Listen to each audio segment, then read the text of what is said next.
character design.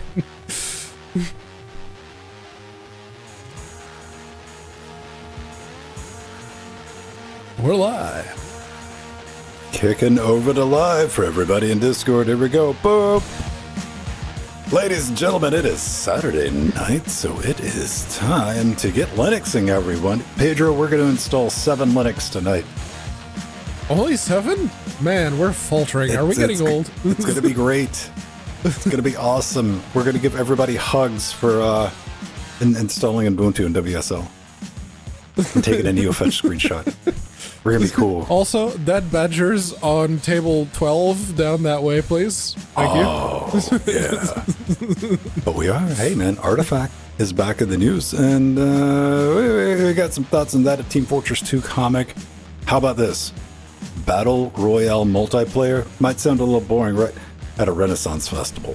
Ooh, okay. Dota, got a fighting game. I'm not making that up. That sounds like clickbait. It's not. Actual fighting, yes. Right? FSR coming to ARM, and, you know,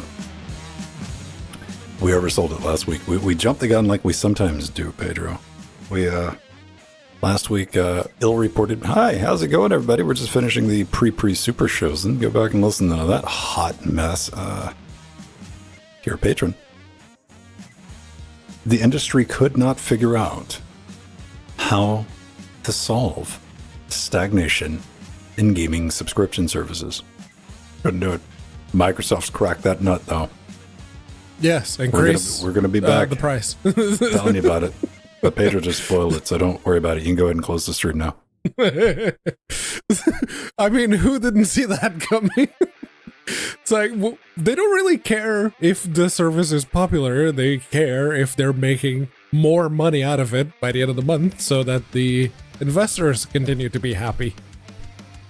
Pedro, have you ever posted anything on social media that went like semi-fucking viral? Not particularly. I had it happen a couple times.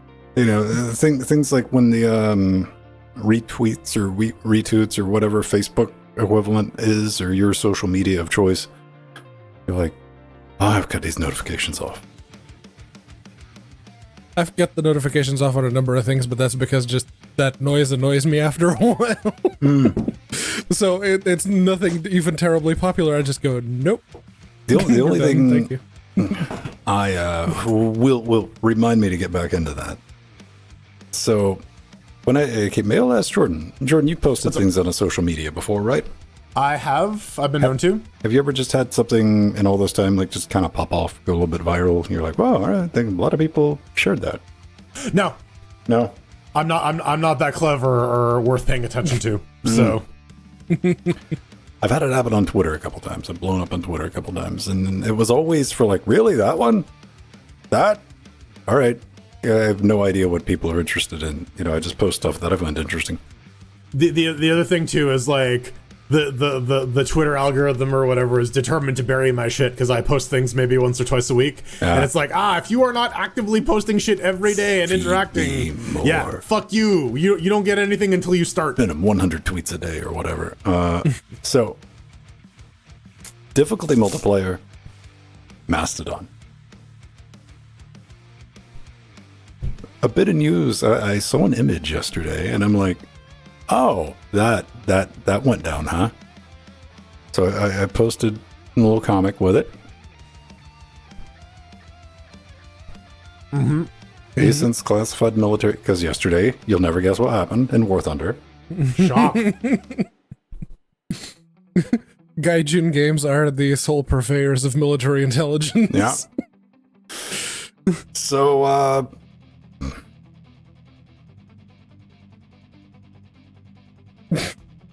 that's my notification feed, people.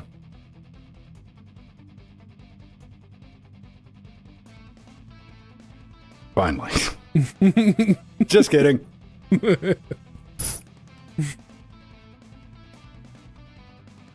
Still going. Are we done? Nope. We're not done. I think the one thing that I got that got the most retweets was I was watching a Steph Sterling video before her transition, and Nori's bird landed on the microphone arm and was watching the video as well. So I took a picture of him. Oh, okay. And she then proceeded to share it, and yeah, for 2 days that picture kept. We've been scrolling this whole time, people. There we go. I think we're there. Yes. 19 hours ago. Anybody keep count of that shit? All right.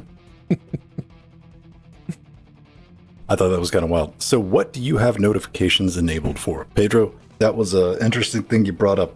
I know I cut off notifications for certain things.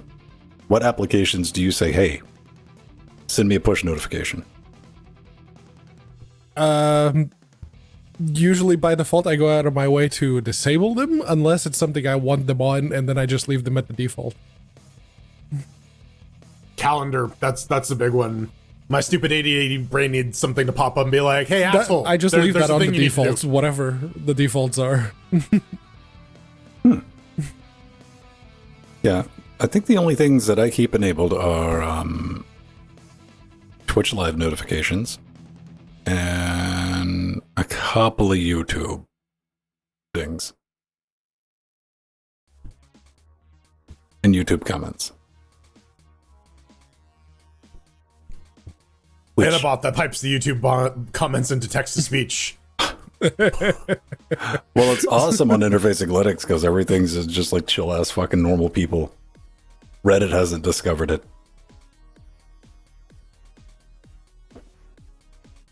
Ah, man.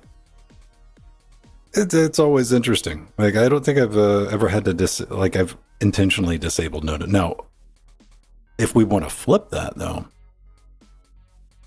how often do you like sign up for a service, or you've had a service for whatever, and they send you a fucking email, they start marketing to you out of nowhere?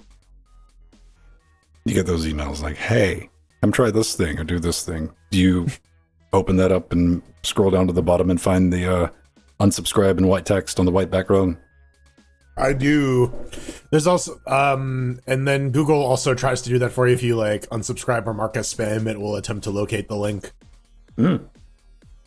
And hit that. They rolled out that option a couple of years ago. But also, yeah, there's the good old just or it mark sends as spam, a reply and then, with just unsubscribe in the subject field. Sometimes that works. I'm like, I double down on it, man. I will like go into a private window just in case. I'm like, I don't want you guys to get anything from me. And especially like double wild when you never know. Like, I don't even remember signing up for this. Did I sign up for this? I don't remember. And I like it when sites just immediately blast you. Like right when you see, you're like, I know what I'm in for, and take it off. Don't want to sit there for a couple of weeks, couple of months, and be like, hey, let me tell you about this. Humble got bad about that, man. yeah. Humble used to be, hey, there's a bundle out every now and then. Then it was like 3-4 times a week, man. Like, Humble choice. Sign up for Humble. Yeah, no, out of the gaming companies, I think Valve is the one doing the best job there. They're the ones not actively spamming me with email. if you get an email from It's Valve, like- something's wrong, dude. Yeah, no, it's the emails I get from Valve is, yeah, that game on your wish list, it's on sale. Or that game on your wish list, it was in early access, now it's out. Okay. Yeah. Yeah. GOG is annoying. GOG is like, no, you want this free game, you have to subscribe to the newsletter. 2 days later, I get like 3 emails in one day. It's like, okay, we're unsubscribing. Goodbye. I think I've done that dance a couple of times, haven't I? Yeah. I don't know, man. Like, I'm not incentivized. I'm part of the problem because, like, if it's not on Steam, I typically don't want to be arsed with it. I'm like, like if we had a Go Galaxy client, that'd be dope. But we don't. We have Lutris. And Yeah, they're Galaxy, no. making efforts to what do they call it? It wasn't GOG Connect. That was the Steam Connect thingy that gave you free games. Well, free games or games you've already purchased. Yeah, you already bought, just on a different platform. Yes. Yeah. But no, they're doing like a new type of connection thing that you can have effectively the Amazon API. Luna? Or The one we talked about maybe on the that's a show part 2 of it weeks too. ago? I don't know. You're being wonderfully unspecific, so I'm guessing. Yeah. What they're doing is effectively giving you access to the API to everything that Galaxy does, like the multiplayer and the cloud saves and everything, to third-party clients. They even gave it a name. I saw someone post about it. I think it was Strider. Wow, that'd be an interesting bit of news to put in the show notes. That's the thing. I saw, but I was on the phone and it's like, okay, maybe I'll do that later. I didn't. All right, well, I'm not digging around for it.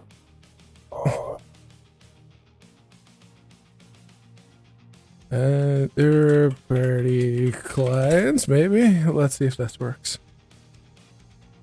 Oh.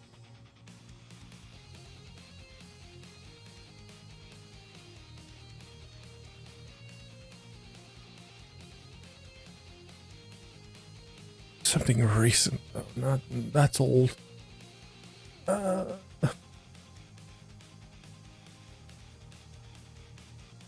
Comet. Yes. There we go. It was Artheron. Yeah. Did you just use Discord for search? Yes. What's wrong with you, man? You're part of the problem.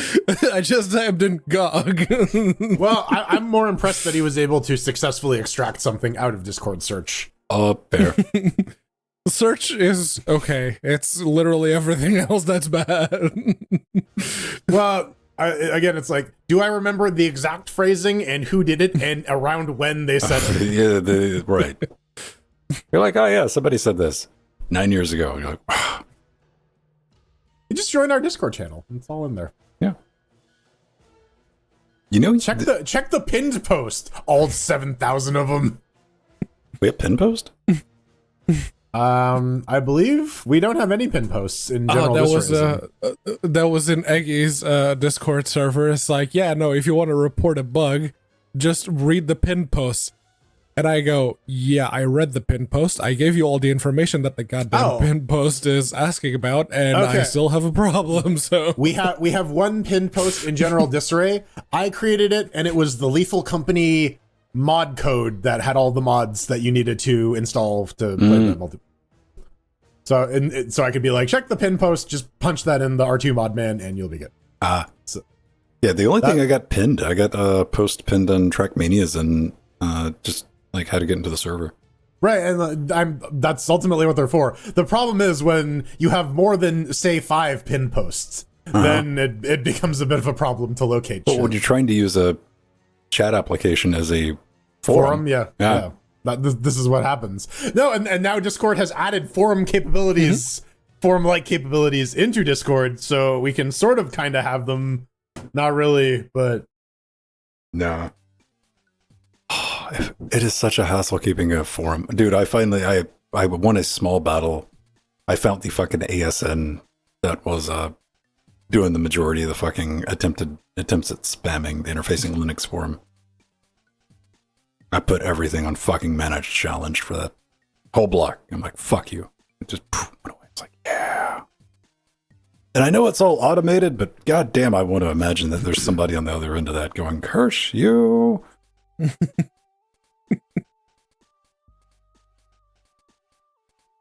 Oh man. Hopefully I don't have too much background. I think I got like with 3 fans in here. I got a new UPS. That's the little ee. Turns out one of the voltage caps was busted. No, I did. And turns out UPS was busted. So did you get a UPS that was going to be compatible with the battery? I did not. I just grabbed whatever was at Costco because I was there at the time. Yeah. Now you got a spare battery? No, I got a spare battery. All right. I'm pretty sure it will work with the UPS upstairs though. Okay. Because it's the same brand. So I had that APC unit that I bought that got coffee in it or tea or whatever in it and like tried to catch on fire. And my fault though. Yeah. And yes. I was just gonna say, this one has like voltage cap overvolted or some shit, whatever the error code said, and it's like, this is not user serviceable. Go contact warranty service. And I'm like, what warranty service? It's a 10-year-old UPS. UPSs are probably like one of the most general pieces of equipment that people have that don't work. Everybody buys one, and it's great until the battery dies, and they just keep running them with a dead battery. Yep, it just becomes a big old surge protector. Yep.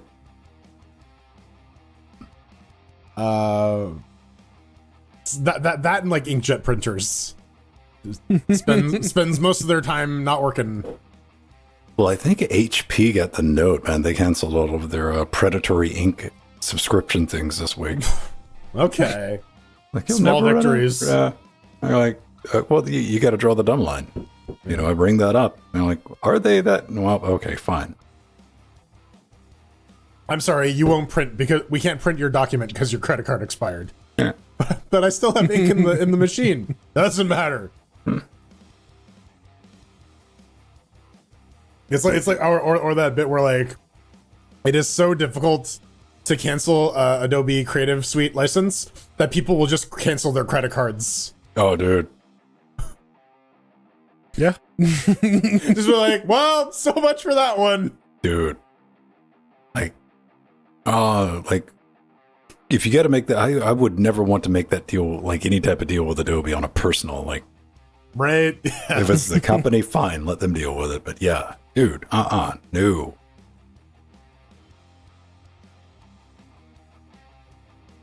Oh, yeah. I love it. You will have an easier time just canceling your credit card than canceling your Adobe. And then they'll tell you to read the mice print that they are going to charge you like $200 to cancel. Yeah, right. Like Adobe just got dark, man. Darker, I guess I should say, right? Yeah, I don't think they were ever a shining beacon Right. on a hill for anything. But Well, no, you go back and read about companies like EA used to be like the rebel upstarts. yeah, Like they were the edgy ones. you die the hero or you live long enough to see yourself become the villain, right? That's wild, dude. Wasn't EA one of the first ones to actively fight back against the Vens gone? Oh yeah, I forgot to cut the fan on. Derp. All right, I'll be back. Hey, Spooky. whatever. Ooh. Yeah, they were fighting back against the. I came prepared tonight, kids. Helmo Elks. Oh, was it Atari or it was one of the old? Oh yeah, it's gaming Elmo Tully. systems. House of the Dragon. Yeah, all of the fucking Tullys are named after Muppets. It's great. You can pick up a copy of Game of Thrones and read it.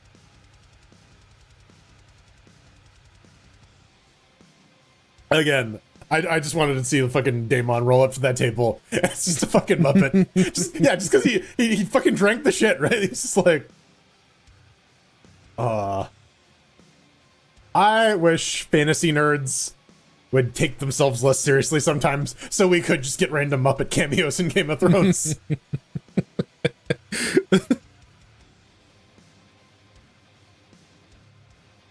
People got so mad about that Star Trek musical episode, and I was like, it was fine. We got K-pop Klingons. That shit was hilarious.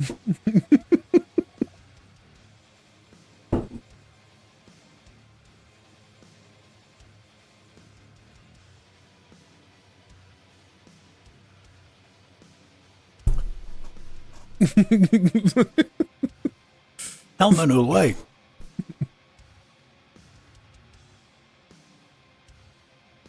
All right. Hopefully the fan's that high. I didn't forget to cut the fan on. I just didn't cut it on high enough. Oh no. That one's staying in the brain. No. Get your Elmo out of the gutter, dude. It's not my gutter. It's someone else's gutter, and that's the problem. That's what whose gutter specifically is what makes it bad. All right. Yeah. So no.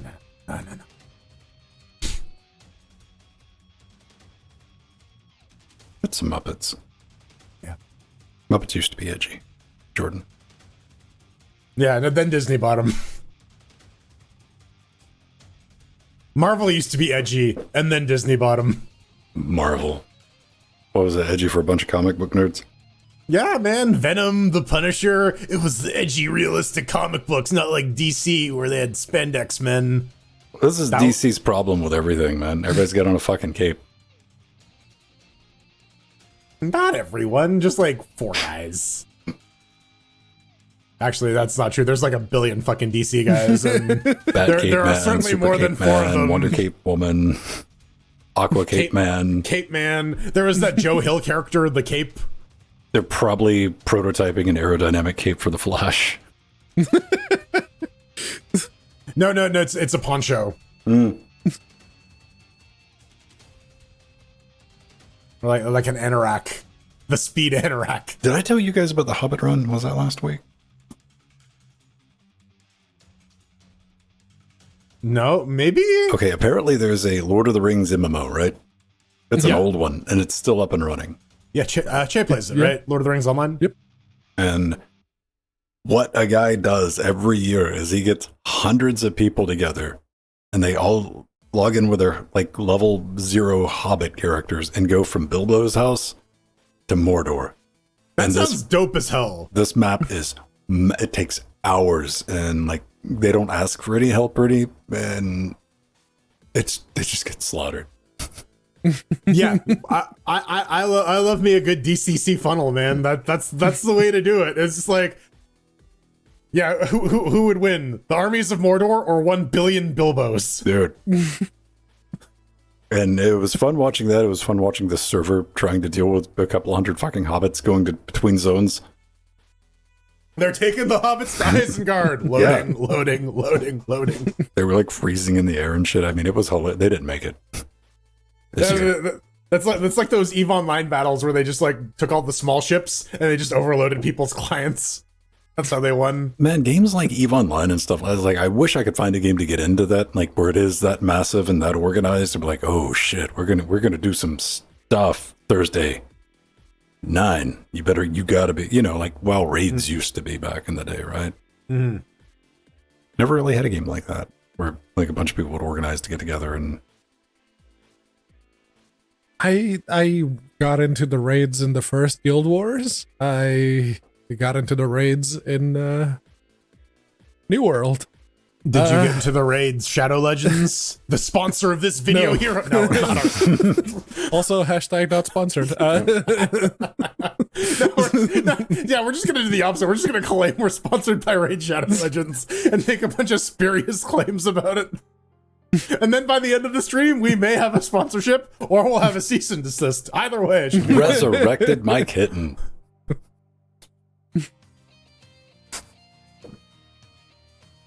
Oh, yeah. That's what we need. The awkward segue into an ad. Fuck it. If Microsoft won't come to us, we can come to them. We can come up with some Microsoft ads. That's what we straight up do. Is that back half of the segment is just 100% Microsoft shilling and just like, what a fantastic deal! You would be stupid not to buy this at its new great price. Oh no! Wait, right? No, like legitimately fucking do a legitimate plug for them, and we can legitimately have not sponsored at it because we're not. Yeah. Yeah, I'm down. It's the best deal in gaming. That would probably do great because people who don't know us would be like, "Look at the Linux show talking so much about Microsoft." They probably would. Anybody knows us would get the humor, but we'll get slayed on TikTok. The kids still using TikTok, or have they moved on to? Didn't TikTok get banned in the US? I don't know. No, they passed the stuff to do that, but it's going to be appealed, and like it doesn't happen instantaneously, the right? People that get paid yet, like any country. Yeah. My understanding is there's still some back and forth between the actual detail until the actual details get finalized. I think what threw a wrench in their plan on that one was ByteDance. Who owns TikTok? ByteDance. It is ByteDance. They went like, we don't make any money off TikTok. Fuck it, whatever. We don't care. we'll shut it down. All right, done. They didn't have a clap back for that. They're like, you were supposed to enter negotiations with us here. Capitulate. You know what I'm saying? You know, we can work it out. Like, we don't care. Fuck off. Oh. I like that PC Games In uses the same. Wait, am I about to view page source? I don't know. It used to be easy. Like, what is the most popular CMS these days outside of WordPress? Like one of those like what's that one that they're always promoting on YouTube? I have no idea. I have YouTube Premium. It's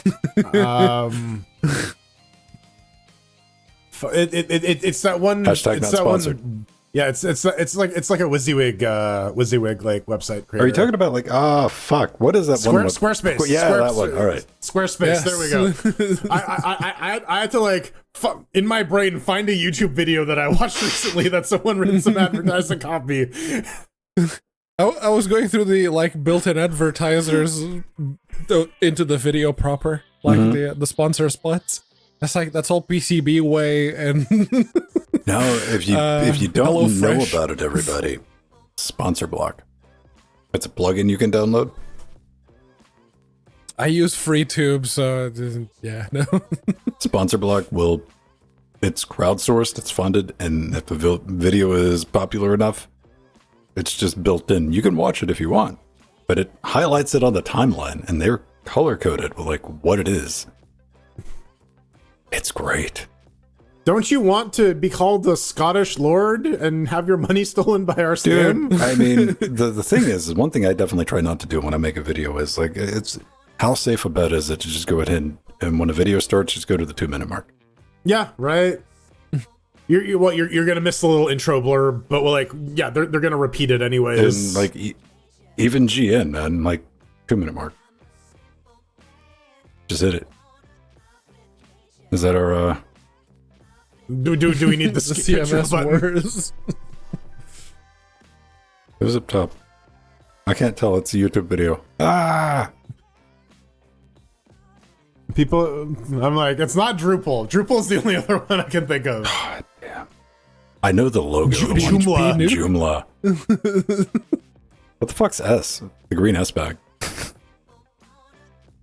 That's a S-Bag. horrible icon, but yeah, green S bag. Yeah. Shopify. Oh, that would have been my guess, believe it or not. I wouldn't have put money on it. All right, Shopify is its own CMS now. All right. I know Shopify. I know WooCommerce. But I don't know if that's a CMS. Plain wiki something. X oops soups. If you're having to deal with Drupal, you better be getting paid. Drupal's drag race. Yeah. Drupal.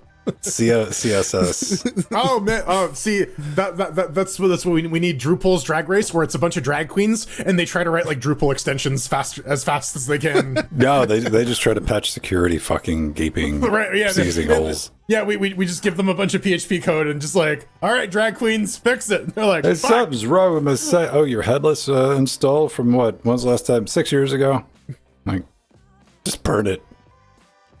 Burn it. Yeah, you know what? I would actually watch Sassy Drag Queen Webmasters. That sounds like a terrific show. Yeah. Honestly, yeah. Text pattern. What was I put a link into it earlier. Where did I put it?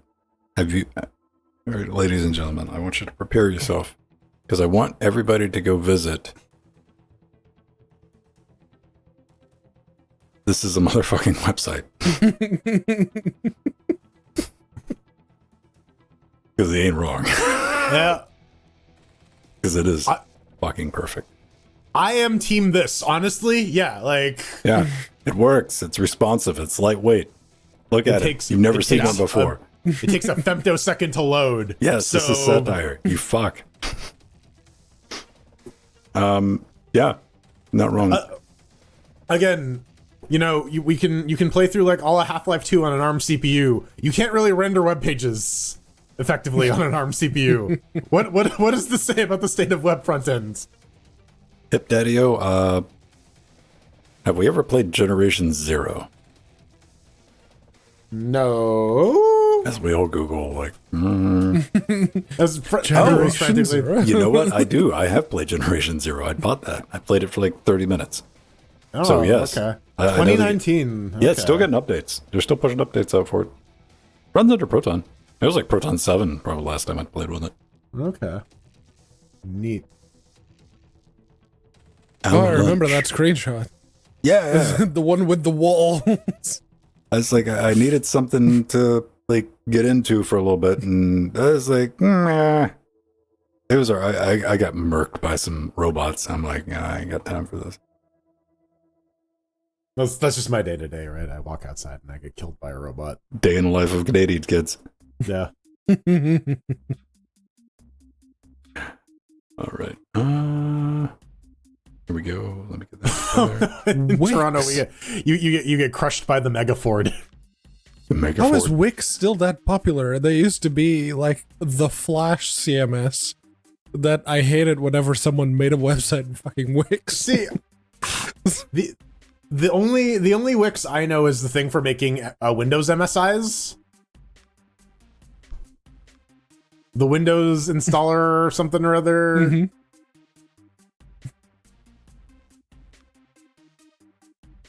I don't know. I'm a WordPress whore.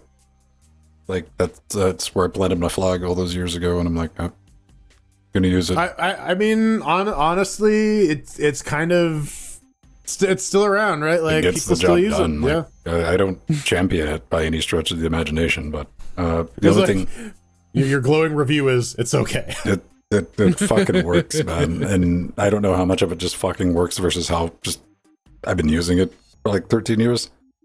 And probably the only thing is the current issue, and this is probably affecting a lot of things, but WordPress plugins have all turned into rent seekers. Every single one of them. Like just the most basic, like, oh yeah, I want a little social media thing. Like, I don't want to manually put that in there. Somebody, I mean, you're like, sure, you can have these unpopular social media networks for free that no one's ever heard of. Oh, you want to add one? Like, no, you can't buy it. They want $9.99 a month. Yep. Yeah. For social media plugin. To put some little fucking... They want $9.99 until you hit X amount of traffic, at which point they'll go, sorry, no, you gotta pay $9.99 per user per month. Oh, Punkbuster, I thought you were saying Black Ops doesn't use peanut butter. What? It doesn't, technically correct. It's to the best of our knowledge. Listen, that entire game is fueled by peanut butter. Crunchy, smooth, it doesn't matter. It goes in. All right. Cottage Duty comes out. Do you think you could eat? Oh, here we go. In a race, the three of us. GIF, crunchy, peanut butter, 1 jar. Who would finish first? No, nothing to drink. Nothing to drink. I think I could do it. I don't like peanut butter that much, no. I don't either. That's why it's an entertaining contest. Yeah. I see. On the other hand, I love peanut butter, so I'm just gonna assume I'm gonna win this. I'm not against peanut butter, but I'm thinking like, I eat a spoonful of peanut butter, and I'm like, I'm good. Like, I'm really good. I'm like, oh. There's a meal. I don't think I've ever came back for like round two. And that's where you and I differ. I have zero impulse control, Venstone. I will just go back to that. Spoon, See, go if it back was in. Nutella, I'd eat the whole fucking jar of Okay. Nutella out of a spoon. Let me tell you how my brain I would works still during destroy this you, fog. Pedro. Here's the thing. I'm already hacking it. I'm like, is the only limitation is I can't have liquid with it, right? All right. What temperature does it become a liquid? Viscous. Because if I can get it to where I can chug it, But you said chunky, sir. So Chunky there's is some going hard bits in to there. induce some tickling in the throat. Hey man, I grew up drinking Orbits. All right, my generation knew how to drink shit with random chunks in it. Listen, Venstone has a long and elaborate backstory. Long story short, no gag reflex. None. Wasn't always a podcaster. Don't even open the jar, baby. I'm like Charles Nelson Riley. Just jab a metal straw into the jar of peanut butter through the top. It's like, for the Nutella challenge, are we gonna have like syringes of insulin handy? I would just to fucking like die. This is like I'm out. Like yeah, that just jam that shit into my neck so that I can. There's probably more processed sugar in one spoonful of Nutella that I consume in a year. Easy. That's like safe bet. I'll take a money bet on that. because Nutella, I know for a fact I've done that. I bought like the small jars of Nutella, and instead of putting it on bread like bad, reasonable right? people. When it's a small jar. I mean, yes, because you're not eating as much. If you're gonna take one of like these size jars and eat that is So you objectively use the smaller spoon with the smaller jar. It's So you're about not eating as 300 much. grams of No, Nutella for the small jars. So you, yeah. you gotta try and wedge that big spoon in there, smash the jar, try and get it out the hard way. Get out of there, you stupid fucking spread! Oh man. It's some very aggressive Nutella. I would tap out on that. All right. Doesn't look like anything's going to melt. We're currently sitting at 50C on the Threadbooper, which is within, so we got 20 degrees to play with. Fans at the operational temperature for the cameras. And surprisingly big fanless chunky ass heat sink. Don't give a damn. That thing legitimately works. I should hope so, Well, given right. the size of that fucker, right? The $100 block of aluminium that barely fits in a full-size case. I was really disappointed that somebody already put one of those on one of the HP Elite desks. See, now can you like hook some stuff on there though? Can you like Doesn't get that hot. No. No, the thermal mass of that thing, dude, because it's not like got fins, enough it's surface like area plates, that it dude. probably, Yeah. yeah. I was kind of hoping one of the plates would get hot enough you can fry some bacon on. No, admittedly, only have a let go. 5600G on it. Ah, yes. So if I had like a 13, 14 Gen Intel, I could, have it crash. Run some game server code on it, and yeah. It would run really hot for like 3 seconds and then it would crash. We're not done hearing about that. We're not going to talk about that during the show, but like that's a news story in the making. Intel's going to have to do a recook because this is with their server customers. Mm-hmm. Yeah. It's like, oh, people were talking shit about like AMD's busted ML shit. It's like neither team is good, man. They're all shoving shit out to market, barely testing it. Laughs in Jensen. And Nvidia is just like, We're one of the big boys now. I like to imagine in my mind now, Jensen is just Jabba the Hutt in a leather jacket. He's just like, Before the jacket crash landed. yeah. The Ice Giant cooler. Have we heard of that? Maybe. Well, it's one of those things where it's like maybe if you see It's the like, thermosiphon. Yeah. I thought about getting one of those for my Threadripper. But I went with a high quality H2O eventually because of noise. But I bought the biggest radiator that you can get. It doesn't even fit in the front of this ginormous case. I have to put it at the top. then there's your first mistake. Should have cooled your CPU with Gatorade. It's the superior coolant. Water sucks. You should really, apply. really Listen, sucks. and can't listen with a dumb bullshit idea like that. You need to apply to Linus Tech Tips. They'd fucking hire you. They might, yeah. I just got to show up with no pants on, right? They've done the, I don't know if they've done the replace the liquid with drinks, Cement, but Pedro. They've done it with cement. they did the thermal paste replacement with like mustard and toothpaste and a few other things. That's what CPUs crave. Yeah, dude. See, I listen. I don't want the only way I would even film that is like in the field, far away, dude. Because I don't with a blast screen or something. Anywhere that the smell isn't going to stick. and definitely like a hyper spray of whatever the Vulcans were using to make the humans stink less. Ew. Mustard, I'd probably hang with it. What do you do? It smells good. And you're like, What does boiling mustard smell like? Under and Over is boiling mustard a real band name? I think it was probably an indie band name for someone at some point, yes. Now, are we talking about a band name that, like, you know, it's one of those bands that they change their name every week, and so, like, by process of elimination, they have, like, had every single 2-word combination of things, or... Sure, it could be, because it doesn't seem like anybody wanted it. All right. Well, Linux Gamecast is now being renamed to the Boiling Mustard Podcast, so... Hey, we can mustardy octopus balls. That'd be a good band name. I didn't get octopus balls. I guess they didn't. They just didn't have it. What? The sushi place I went to. Oh. I'm like, that reminded me, like, oh yeah, I really like octopus balls. Mm. The takoyaki, very tasty. All right. I growing up, there was like the summer fair in my hometown, and one of the delicacies that some of the little food carts had was grilled octopus, but they over grilled it a little bit, so it was always stupidly dry and stupidly salty. I thought you had crispy rubber. You just had burnt. Burning rubber. Yeah, it was like in between the rubber and the burnt, but it was dry, so you had to have something to drink. But it was great. At like 3 in the morning, that was the only thing that was still selling some food. Just like, please give me some. Oh.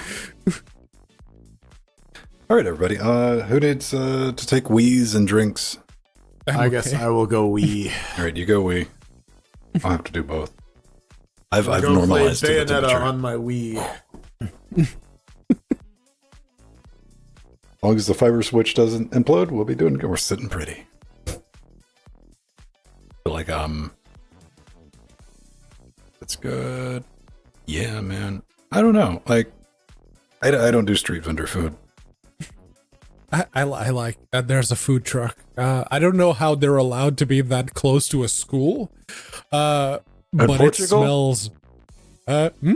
In Portugal? No, here. Oh, here? Like literally 1 block over. Oh, right. They're always parked in front of the school. Yeah, Theresa May did pass that within food truck certain distance from. No, I'm joking, dude. I have no fucking idea. I didn't know. Oh, look, it's like Jordan's It's got a just big- that the food that they sell is not healthy, so I'm not sure how they're allowed to continue to be there, but it smells so good. Every dare time I you drive to past, go up it's to like, the. No, I want you to stop, get out, walk up to the food truck, and accuse them of selling unhealthy cuisine, just to see if they will slap you. Or if you get a slow clap. I don't want to accuse them of anything just because I really like the smell. I have yet to actually stop and try, but it smells so good. Yeah, food trucks kind are a of- thing here in Athens now, so. What kind of food truck is this? A kebab, burger, and So just a barbecue truck. All right. yeah.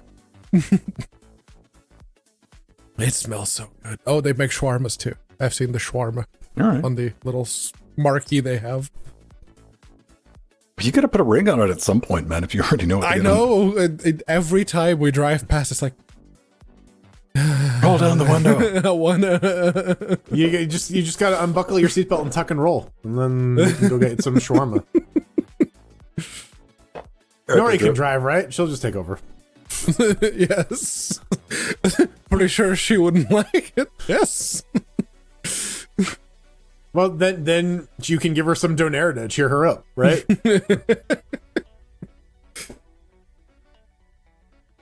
Oh man, I want some of that garlic sauce. Oh, fuck.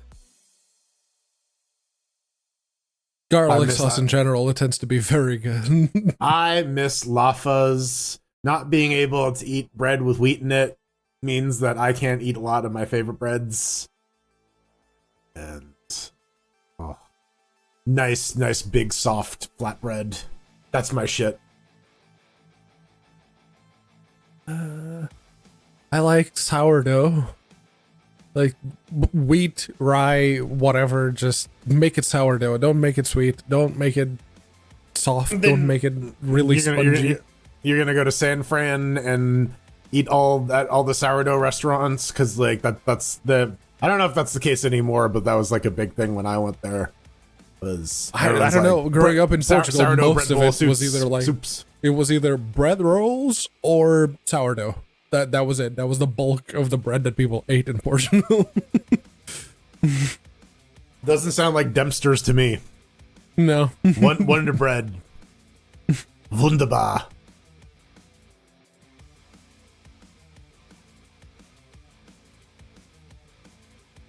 See, and and Scott gets my weird Ontario references when no one else does. But he's not talking about that. He's not talking about Chapman's ice cream or Dempster's bread. I don't know. Is Dempster's bread a thing in the States? Probably. How much sugar is in it? Lots. I think if you have a certain amount of sugar in your bread, you automatically get placed in shelves in the States.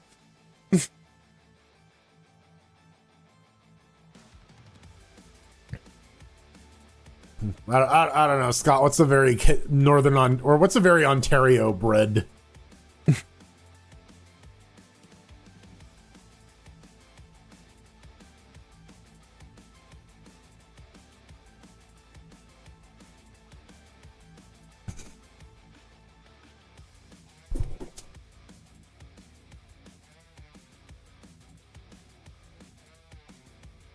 Beaver tail? That is a very Canadian sounding name. I mean, that's more of a pastry than I guess it is bread, but like, yeah. But yeah, it doesn't quite fit the spirit of it. Would you consider a donut bread? I guess kinda, yeah.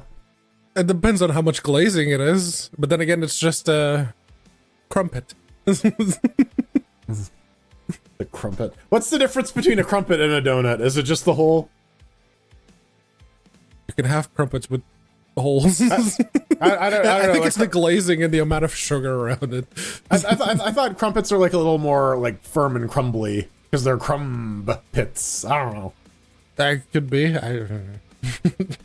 I can't think of the last time I had a crumpet. When was the last time you had a crumpet? Never. Okay. Don't have a crumpet, man. Yeah. I just eat that flour. Just looks like French toast. Man, if I ordered French toast and somebody brought me that, I'd be mad. Yeah, that does not look like French toast at all. That looks like a fried piece of bread. See, I think this is like Scott because it's got pictures of his Reese's bag. Scott bought like 20 pounds of Reese's saw that. Pieces.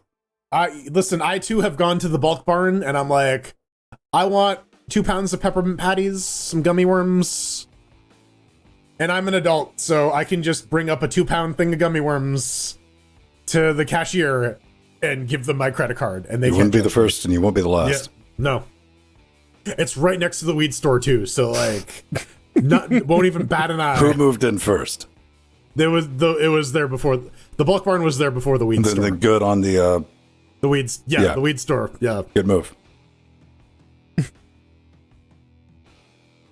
All right, we ready? Yeah, let's do it. Yeah. Okay.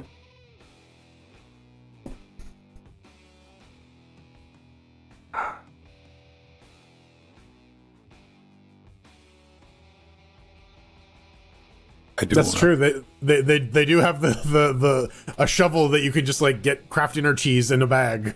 It's there. Right. I've been at a bulk barn recently. It's true. Locked. Get that. We've pressed the big red button. Friendly reminder: if you want your chat to show up in your tippy tapping in Discord. You got to type that into Twitch.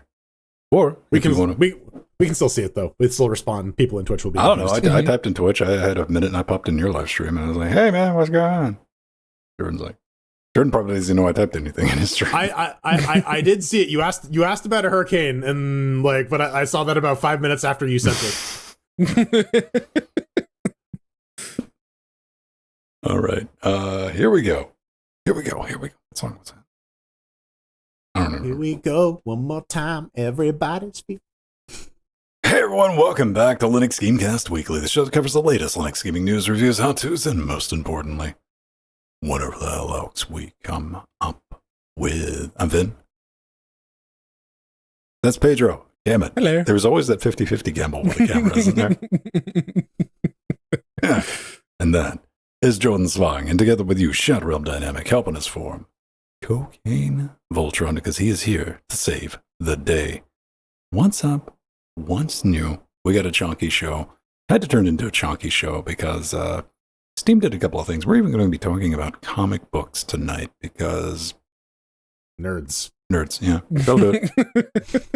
You're on the internet on a Saturday night listening to people on a Linux gaming podcast. Awesome. Yeah. hot single ladies are waiting for you in our Discord. Hashtag not sponsored. Now, Sponsored by hot ladies. if you stick around for the end of the show, we're going to tell you how Microsoft has solved game subscription stagnation. And by that, I mean you're going to now skip to the timestamp. Good on you. All right. So before we get going, I want to talk about a couple things. I went ahead and released I've talked about it on the show. I finally pushed that up. Go to interfacinglinux.com. It's the latest post up there for the Audio Science ASI 512 because we love playing with server hardware, getting it on eBay, getting something old, getting something, repurposing it. I decided to do that with a real piece of radio broadcast hardware. Why? Because I had Linux drivers. Technically, it did have Linux drivers. A month later, we got it working. I take you on that entire journey. Journal? Yes, it is a journal. It's a journal. It requires a generator to go through the journal. Because you stopped believing. I'm just a city boy, and small town, raised in South Detroit. Go check that out. What about you? One Pedro Mateus, what do you got going on this week, man? You've been busy at work. Yes, busy at work, and then after work, going around to as many of the teeny tiny little small villages in East Anglia looking for a place to live. Got your luck picks? Just looking for somewhere to live that's cheaper than... No. Somewhere to live that's cheaper than Cambridge, because Cambridge is really expensive. Really expensive. Just looking at the prices on the websites around, it's like, oh, you can get a 3-story house for £200 less a month in rent that I'm currently paying. Huh, right. Jordan Swing, what's up? Well, Dungeons and Dragons is an incredibly dangerous game.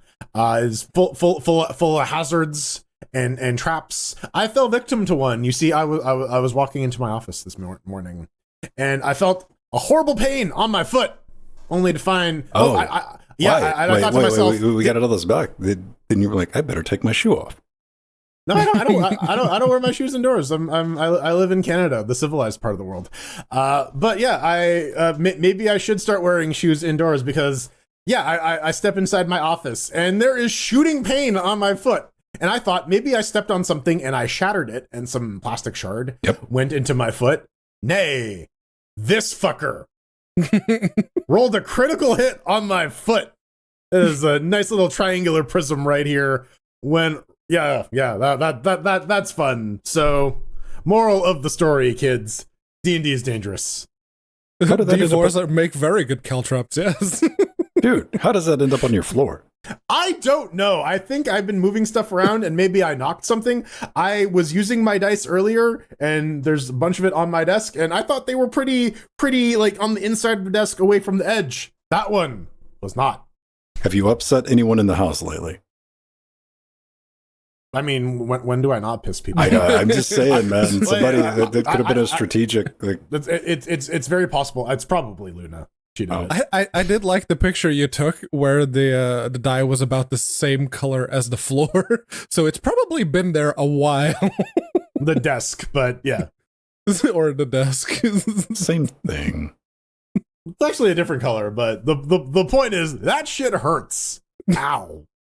So, we're not doctors, but don't take this as medical advice. Don't step on sharp shit.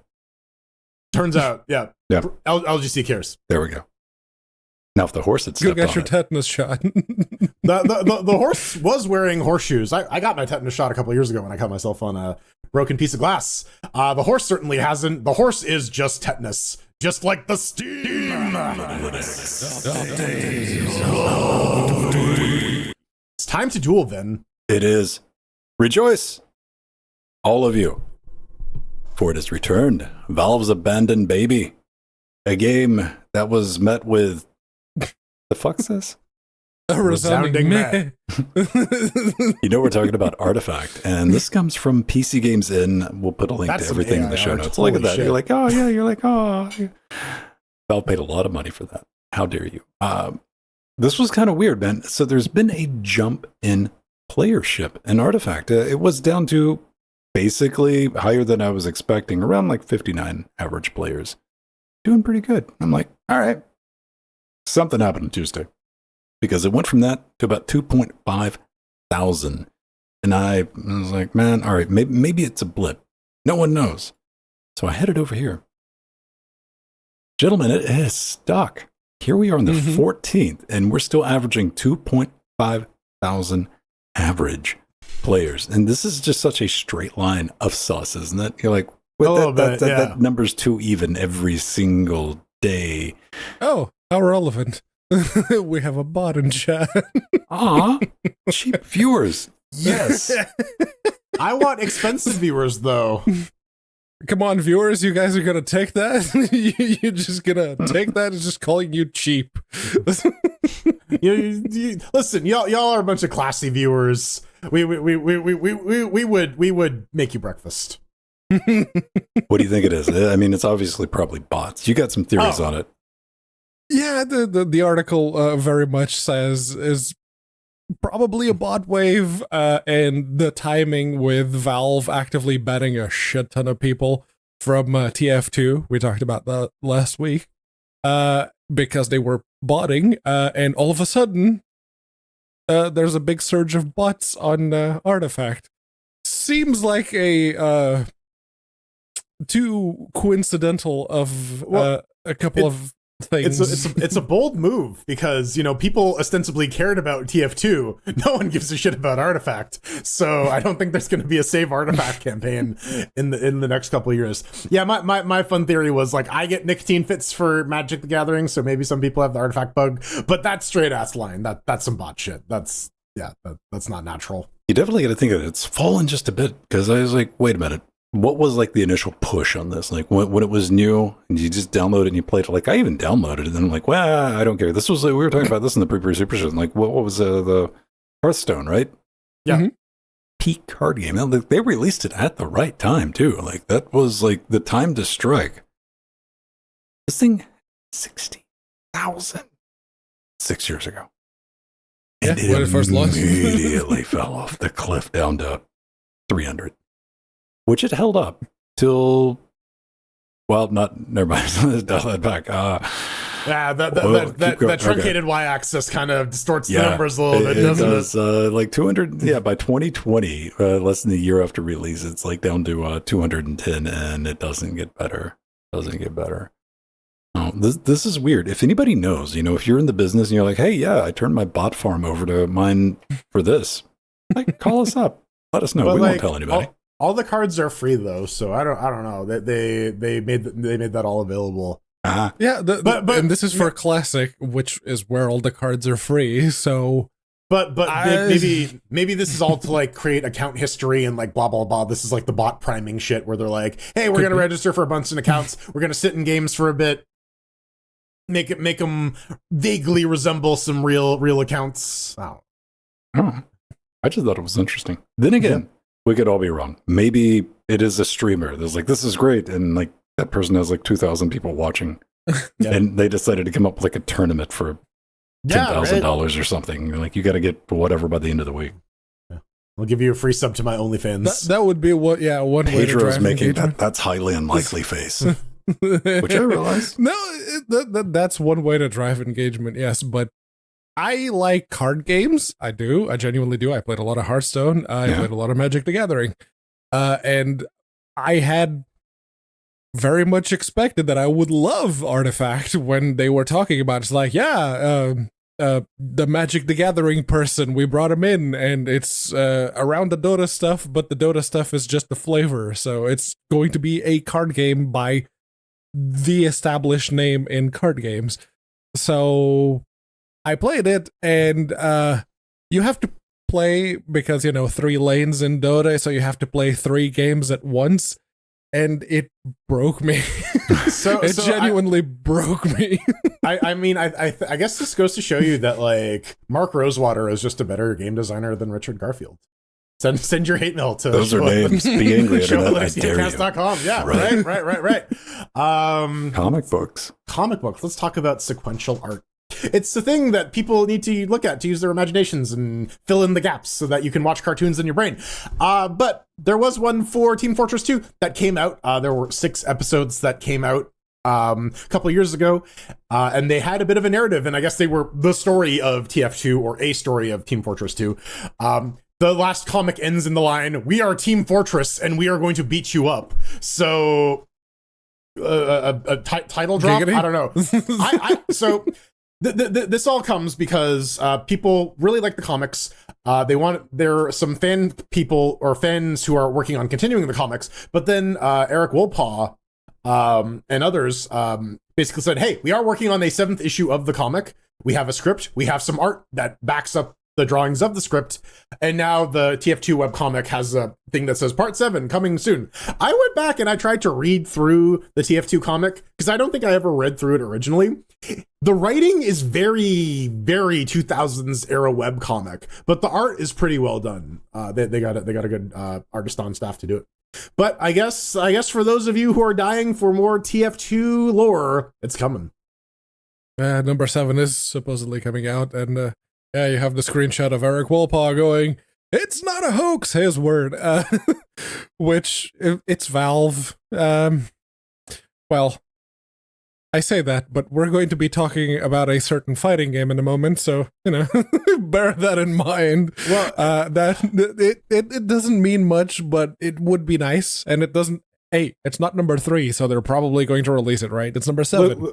Listen, Valve Time has nothing on Comic Book Time. Comic Book Time is like the OG. Hey, we're just going to drop this story, and then 20 years later, some other writer is going to pick this up because they got pissed that the old writer dropped the story, so they're going to finish it. So, it's like poetry. It's like that kid, as it grows up and like gets a job at the company, fixes the bug, quits. Yeah, like exactly. Somebody great to do that.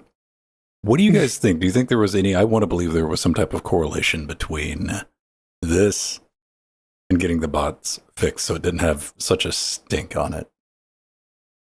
Maybe. I think that was part of the push, yes. It's like, oh, you're finally going to be done with the comic for the game that we haven't paid attention to, and people have been mostly negative, throwing shit at us. Do you think somebody like working on the comic are like, hey. All right, fine, I guess we'll do something about it. That could speak ill. That could have just been a manual, like hard manual ban wave too. Like, just buy some time till this is out. I've never read it. I was surprised. I was like, I knew there's a Team Fortress 2 comic. Apparently there was. Apparently people like it enough. Also a Portal comic. Does it cover the first blue portal or orange portal? The green one. Yes. the time portal. Yeah, right. That bastard. That fucker, man. Dude, that time portal is a real fucker. Mm-hmm. Swear to God.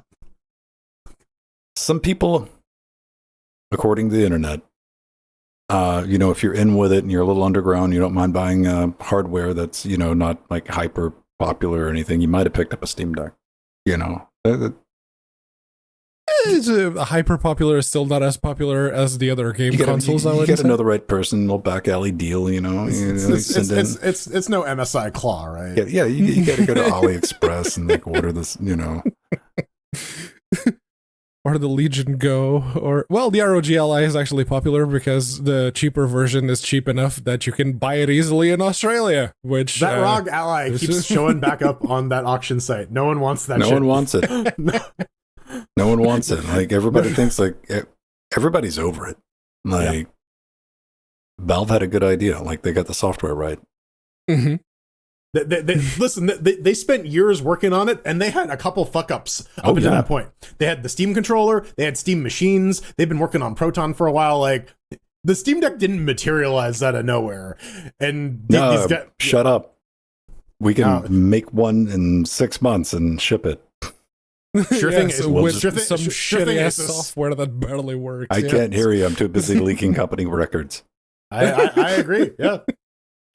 But yeah, no, and apparently no one at Sabrent actually bought a Steam Deck, because if they had, they probably would have realized that was a bad idea. They're doing just a USB hub that folds around the Steam Deck so that it's up against the back.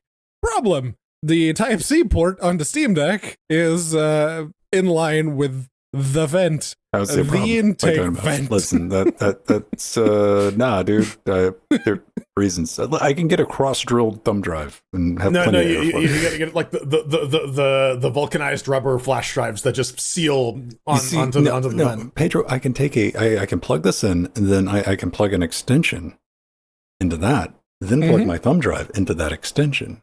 And maybe tape it to the other side. Yes, on the screen. Just further to the right there. But yeah, no, that is genuinely bad how it got to the point where they have the probably renders, maybe not finals, but who knows, that it got to that point and no one realized maybe it's a bad idea if we covered the intake.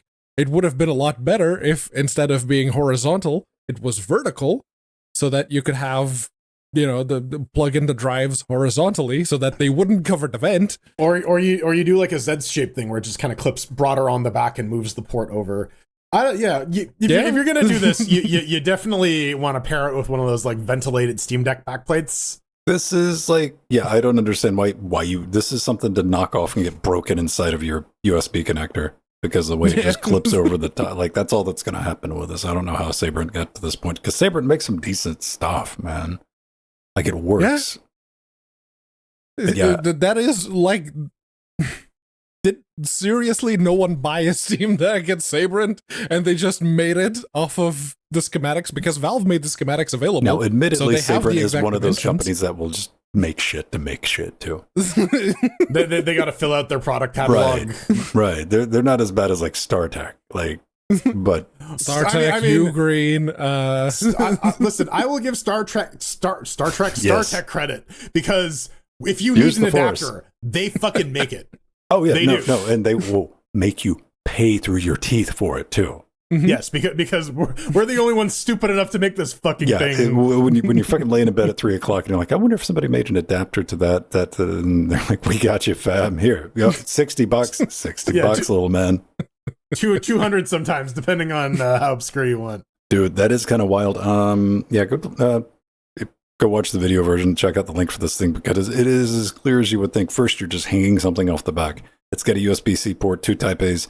To put you, I don't understand the use case. I see. Mir just posted a thing in Discord. Yeah, they're just reusing the same molding that they had for the ROG Ally version.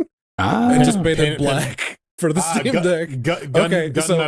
They straight up didn't buy a Steam Deck. They didn't get a Steam Deck. It happened to fit. It was we made it black. And hey, notice how it doesn't cover ventilation holes. Oh, yes.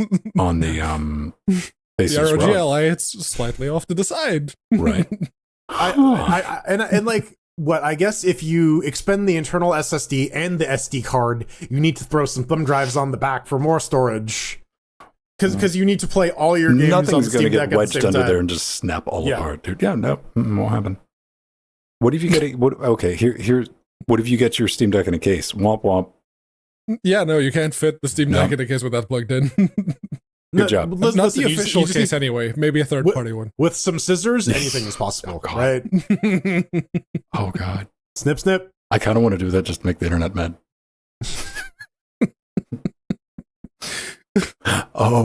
We can go darker. All right, since we're talking about StarTech, we can take that USB. We're going to have to find a way to tap 5 volts, though, because I want to eventually break this extension down to an IDE drive. To tape to the back of the Steam Deck. A spinning one.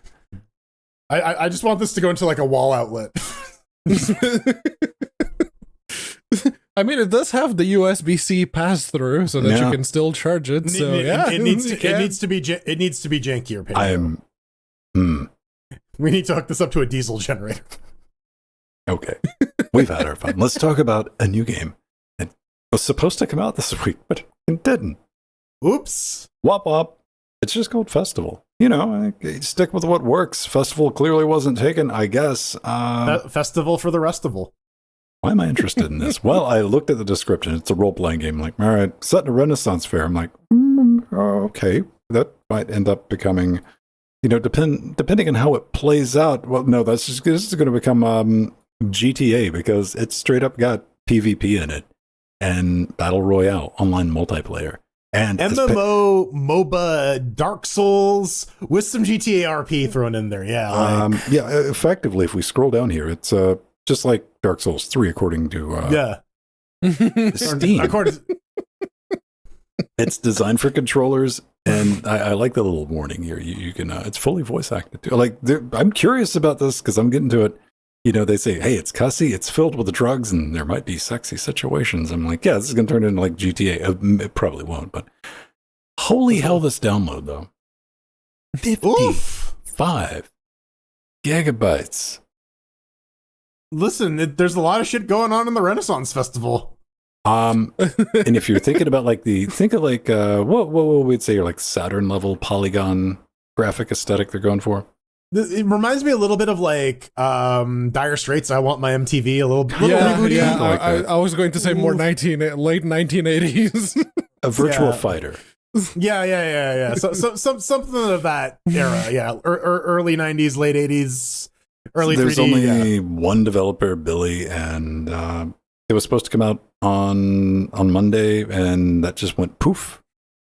Now it's back to coming Spoon. Oh, nobody knows. Hopefully it comes out because I want to. I was hoping like we were going to jump into this in the after shows and do some try to joust and then just no. It's like when we played Cursed Fuck Off and Die. It's like let's get into this car and drive somewhere, and we all just get headshotted by a sniper.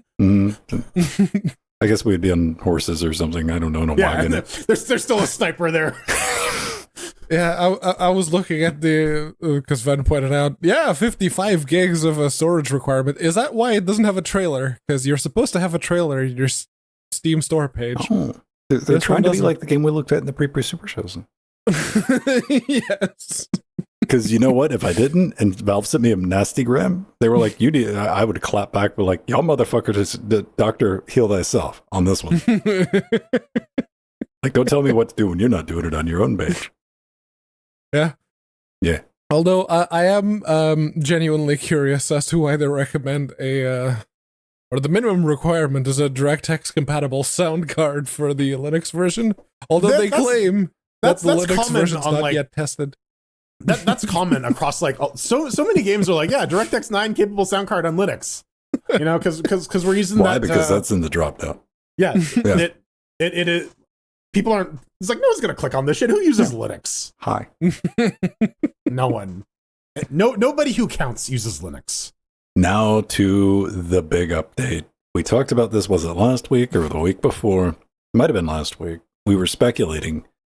Dude posted on this a Valve leaker. He's like, I can't say more because I don't know more. But Valve's working on a fighting game. To like Jordan, your take was like Super Steam Bros. Let's do this, right? I think that was everyone's first thought was just like Super Smash Bros. But with like Valve characters. Like who do we put in it? I don't know. And I was like, they're probably going to use fucking Dota with a bunch of people that I don't know about. Lo, turns out, and behold, Sleep Fighter Turbo Alpha Extreme 2 with Knuckles. Everything's got knuckles these days, man. How to play? I mean, this is just real. This exists. This happened. You can go play it on Linux right now. How to play it? It's a bit of a journey. First, the hardest part is you got to convince yourself that you're going to download Dota 2. All right. Once you get past that, no, it's just a mode that has been included with the Crownfall update. You get 5 characters, dedicated move list. Like this, I mean, they did the half-assery right. You know, alt skins. You get frame data, which I think is more of a joke than anything else. And I went looking for this. I was like, okay, this is my playlist because I was kind of like Pedro. Pedro's like, I don't want to play Dota. I was like, I was willing to download Dota. And he's like, oh no, you got to play some Dota. And I was like, don't care that much. I got to see what it looks like. So I headed over to YouTube and I watched a couple of these videos. I did because the first 2, I was convinced that these were just from people who didn't know they were used to capturing MOBAs, right? And like they're moving at like 1 FPS anyway. They don't know how to capture a fighting game. No. Valve decided to bless these characters with about 6 to 8 frames of animation each. That's why you can get good frame data. It's pretty chunky, man. And Sleet Fighter, come on, man. Come on. That makes me think like Power Washing Simulator, but with like sleet. I guess it's more of a joke, though. And you can play online, of course. But Jordan, you think it's good that they're getting back in the jokey? Yeah, like honestly, they're making new games. Sure, they're like little shitty mini games inside of Dota, right? But like they're making stuff. I remember when Codename Gordon or like Alien Swarm came out, and people were like, "Oh, Valve made a fun little game that like is not some super huge thing that everyone needs to get on, but they're like decent quality games." You know, and maybe this is their first step. Maybe someone wants to make a fighting game, and they're like, "Hey, implement it in Dota and see how the people react to it." I don't know. I just wish that given the flexibility and like flatness of Valve as an organization, that they would come out with more smaller scale stuff more frequently. Yeah. I've heard one common complaint though, Pedro. Just one? Just one. Outside of that, it's this is going to dominate. This is going to be at EVO this year. Yeah, guarantee you. New EVO mainstay. Yep. Yeah. Sonic Fox is getting ready. Done. Like they're grinded, dude. They're grinded. How's the controller support in old Dota? Judging by the move list that you were scrolling through there, not fucking there. It seemed to be a common theme for every video that I watched. People going, "What the fuck? Why do I get a W to?" Fantasy Strike, baby. I'm sure, you can use Steam Input to probably map a controller to the keyboard inputs. That's a thing that exists. Do you think there's like genuinely one serial killer that has been playing Dota with a controller this whole time? He's like, finally. I know there's someone playing Dota with like elite motion and like doing reasonably well compared to some other people on keyboard. Mm. I guess if you are one of the people that really relies and really enjoys the gyro life, absolutely. There's probably some fun to be had there. But yeah, no, I don't want to start Dota 2, and I especially don't want to play to, what is it? Act 3 of the story mode? No, fuck that. Come on, man. It's just like Dark Souls. No, it isn't. That's more clearly, it isn't. Because you play a video game to punish yourself to do the thing that you actually wanted to do. It is 100% Dark Souls. No, it's not. I enjoyed the Dark Souls punishment. I hate Dota. Bad analogy. It's like Dark Souls because it's about as involved as trying to get multiplayer working. Come at me. Yeah, no, I will never defend the Dark Souls multiplayer at all. That shit. Hey, you want to play Dark Souls multiplayer? You got a minute? All right. Okay. Shame you can't pause the game to figure that out so that you get killed mid-game. You can bring up a pause menu though. You can sort of kind of pause Elden Ring. Yeah. But not while you're online. That very much, the option doesn't even show up if you're online. Damn shame that. I dropped this a couple hours before we went live because we like emulate. We talk about Dolphin a lot. We have been talking about PCSX because, well, they hadn't really been doing much. No. Our PCSX2, along with the OG EPSXE, or any of the OG PlayStation emulators, they've been quiet, but PCSX2, well, they've released version 2.0, Yeah. As it turns out, it's been a long, long time, apparently about 20 years since work started on it, which is impressive.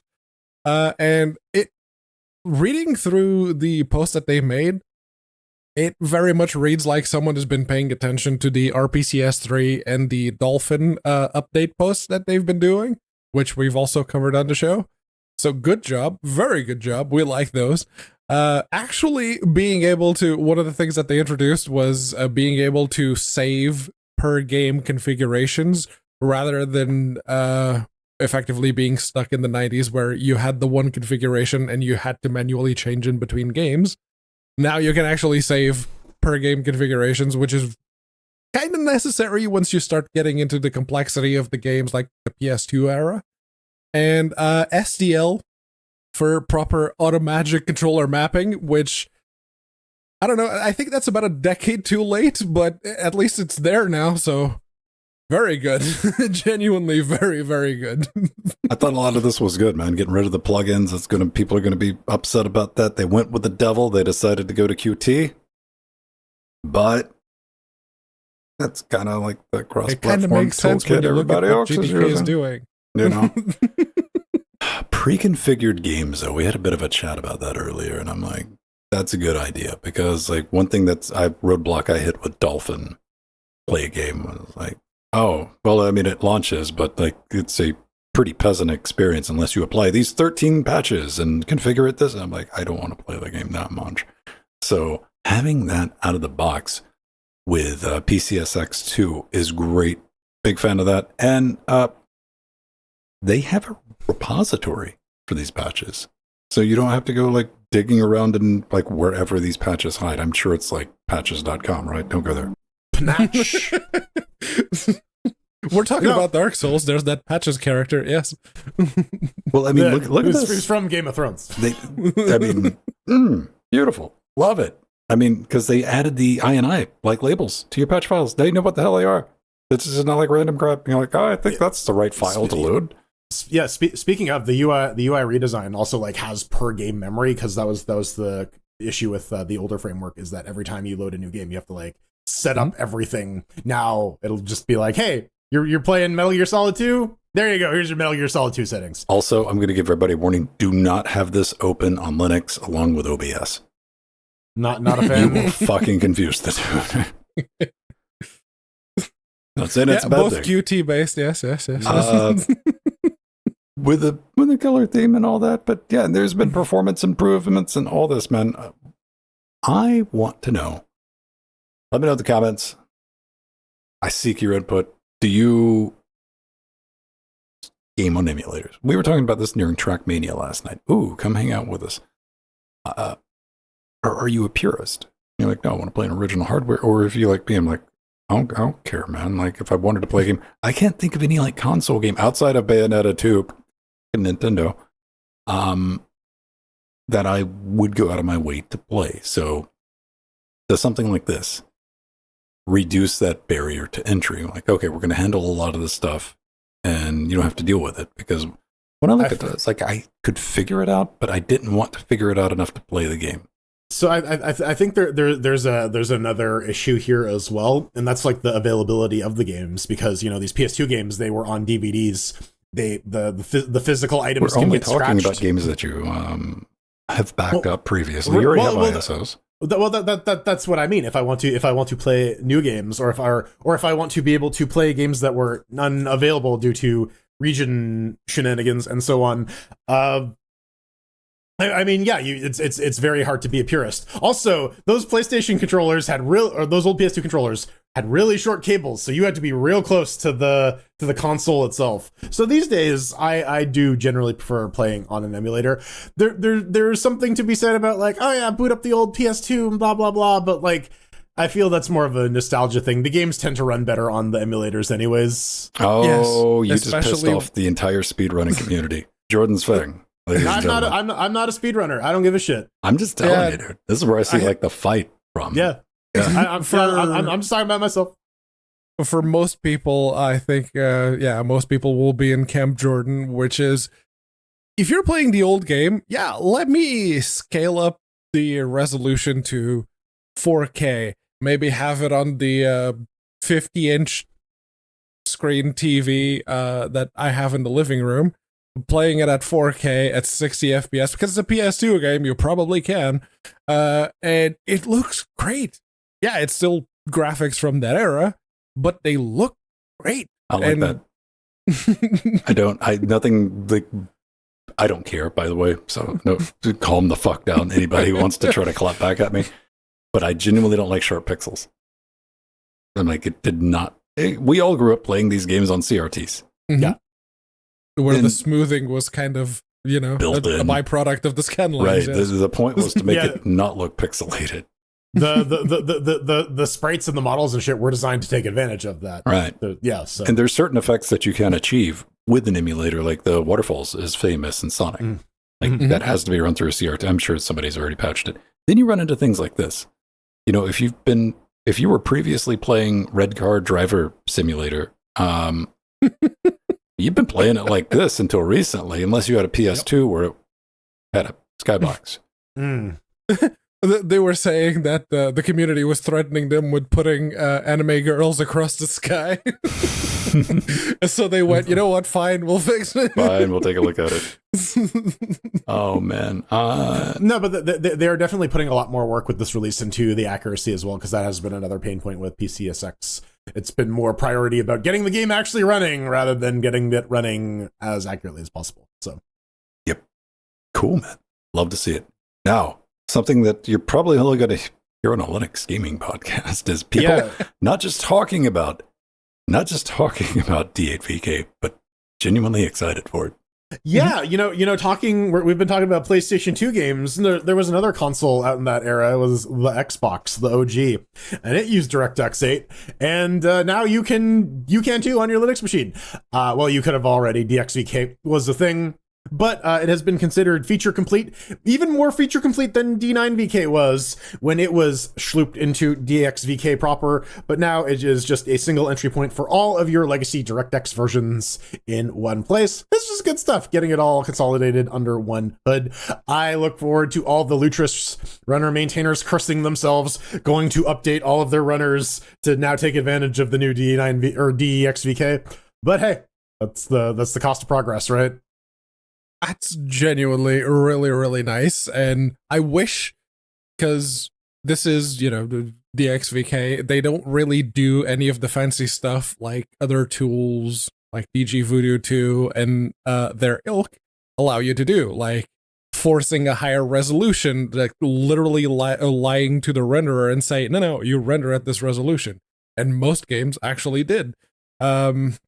Or introducing some kind of post-processing, like proper AA and whatnot. The XVK doesn't do that, which is unfortunate, but I absolutely get why. The purpose of the XVK is to translate old DirectX to Vulkan as closely as possible for the sake of compatibility.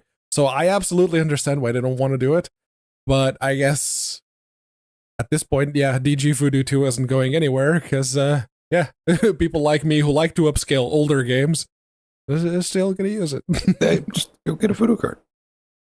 No, I'd rather use the PCIe by DG Voodoo 16 thing that to lies to the ISA slot. system. I mean, we're talking about a small amount of games, too. As somebody who was on 3DFX way back in the day, dude, and like a lot of those had alternate renders, too, though, didn't they? How many games were like permanently locked to Glide? I can't think of a list. The ones that were like Glide or software still had the software renderer. So, yeah. You can brute force the software renderer. I mean, what? Nowadays you can these brute fucking force the days software renderer with literally everything. on your 16 core 5 gigahertz CPU, there's no problem. Yeah, like 1% of one of your threads can brute force. What are some popular DX8 titles? It was a lot of stuff that came out for the original Xbox, so like Morrowind and that kind of stuff. Yeah, Morrowind is the big one. Halo, or the first Halo, at least the second. Halo 2 was probably DirectX 10. the first Guild Wars. I remember it had a DirectX 8 renderer. I think that was just for compatibility, though. How did you leave out 4x4 18 Evolution wheels 2? of steel across America? We have done this Google search multiple times on this podcast because every time we bring up DBK, it's like, what the fuck actually used DirectX 8? Avenue Flow, Battlefield 1942. Battlefield 1942. Yep. That's a big one. That was a great fucking game. Blood Rain. Oh, and Blood Rain 2. God, those are so bad. I have those. Yes. Seriously, use DG Voodoo 2 for Blood Rain if you want to play the Steam version. Find out how you can load up DG Voodoo 2 on him. Chameleon, Chicken Invaders 3 and 4 and 5. Oh boy. Damn. Yeah. Cossacks. So, I mean, listen, there's enough here. I mean, this just keeps basically from like 2000-ish okay, to like Tony 2005. I saw some Tony Hawks. Hang on. Yeah. Hang on. Let's that's the old release. Oh, wait, what? Duke Nukem Forever? Oh, shit. 2022. First release? That I don't know where they're pulling that information from. That shit ain't right. Duke Nukem Forever? Duke Nukem Forever? Yeah, that makes sense. The re-release from 2022. Sure. Yeah, they did re-release it, didn't they? Then from well-known developer Slippy Floor, Sex Search. Mm-hmm. In 2022. The Slug by Vyacheslav. I gotta go off that screen so I can go see what this was. That's about what I was thinking. All right. Oh, it's on Steam too. Huh. Oh, great. Of course it's running Proton. And now it runs in Proton. Aha. Proton is so dope. Wine, everything that's going to be able to leverage this is great for everybody. Even for some reason you're sitting here like, I'm never getting rid of Windows. It's going to be great for you later on when you have to get rid of Windows, and the only way to play these games that are just no longer, at some point Microsoft's got to break that compatibility chain, and it's already getting rough for games that are 10 years old, 15, and you start getting into great where it's, we just click play, we're done. I mean, yeah, especially for older games, you're gonna have a lot easier time just running that shit in Wine. Hell yeah, 100% of the time. Because all the hacks to get that shit working are already there. You don't need to do it yourself. You don't have to go to supersketchy.cx to download from the forum the guy that, here's an exe I'll blindly run. Sure. You just use Umu. Where are you at, Umu? Umu. Well, speaking of stuff that may end up going into Proton at some point, and some stuff that's already in, Gamescope, not Proton, let's talk about the latest news coming out of ARM. They have they got SARMs, they got the selective androgen response modulators. No, they have temporal upscaling. They were looking at the GPU open code that AMD made available for FSRs 1.0 and 2.0, and they said, hey, this is probably a good idea to have some support on this on our GPUs. So now we have ARM accuracy super resolution. They got FSR at home, but honestly, this is good for power optimized platforms like ARM. Things that can help show better looking images with lower power, gives you better battery life. This is just good all around. This is a very mobile focused article as well. They're very keen on indicating that we're really focused on having this available on phones, which again makes sense. People don't really care about graphical fidelity of fucking Farmville, and if you can squeeze an extra 4 or 5 hours of battery out of there, people are gonna be happy. So yeah, and if you can do it properly, to only scale the elements non-HUD elements, that only impacts the stuff that you're probably not reading. It's not impacting text directly. So yeah, you can probably get away with it. But I've seen some bad temporal AA in a few games, and the grainy shimmering effect that it creates, especially with stuff in motion. Elden Ring is a prime example of shit temporal AA, but hey. It made me wary of just temporal post-processing effects in general, so I hope they manage to bypass that. Show them mouse lips. It is a Shimmerfest. Everyone remembers when we got easy FSR1 in Gamescope, right? Proton GE. Proton GE. G first, yeah. And then I'm going to try that. And everybody's like, everything's glittery. No, unless you were hyper desperate. And things have gotten better. They have, FSR2. And now AMD's even moved on to FSR with frame generation. So you can introduce additional lag. Then you can introduce a feature to help reduce the lag, which you've introduced. Why? Because like buy a new video card. We need to load up that because sucker, we want right? FERP's number higher. Yeah, there's zero competition in the GPU industry right now. The rasterization is like, fuck it, whatever. We'll deal with it. One thing I never thought about, though, and they brought up in this is, especially on mobile, and this will also apply to our, brave new Army laptop world, anywhere where you're going to be in a battery, is the savings, because you're not crunching those numbers as hard to get that performance or that resolution when you're using FSR. Mm-hmm. That's something you don't really think about that on a desktop. You're like, oh yeah, I guess it would be using less power, because it is. It's rendering lower resolution, and the upscaling doesn't take anywhere near as much GPU processing power. So yeah, and the Steam honestly, Deck. and Squirrel, according to their demo, which is totally fair and not the best case scenario that they could come up with in that entire fucking 8-minute movie, Squirrel Lips look pretty decent at with the upscaling. Is there an 8-minute movie of Squirrel Lips that I'm just glossing over? It's like the demo or whatever. Yeah, the Maury demo. Maury. It's that fat squirrel that's standing on a log. This you can see the lips. Look at the lips on that squirrel. No, the dick sucking lips. Right then. I guess.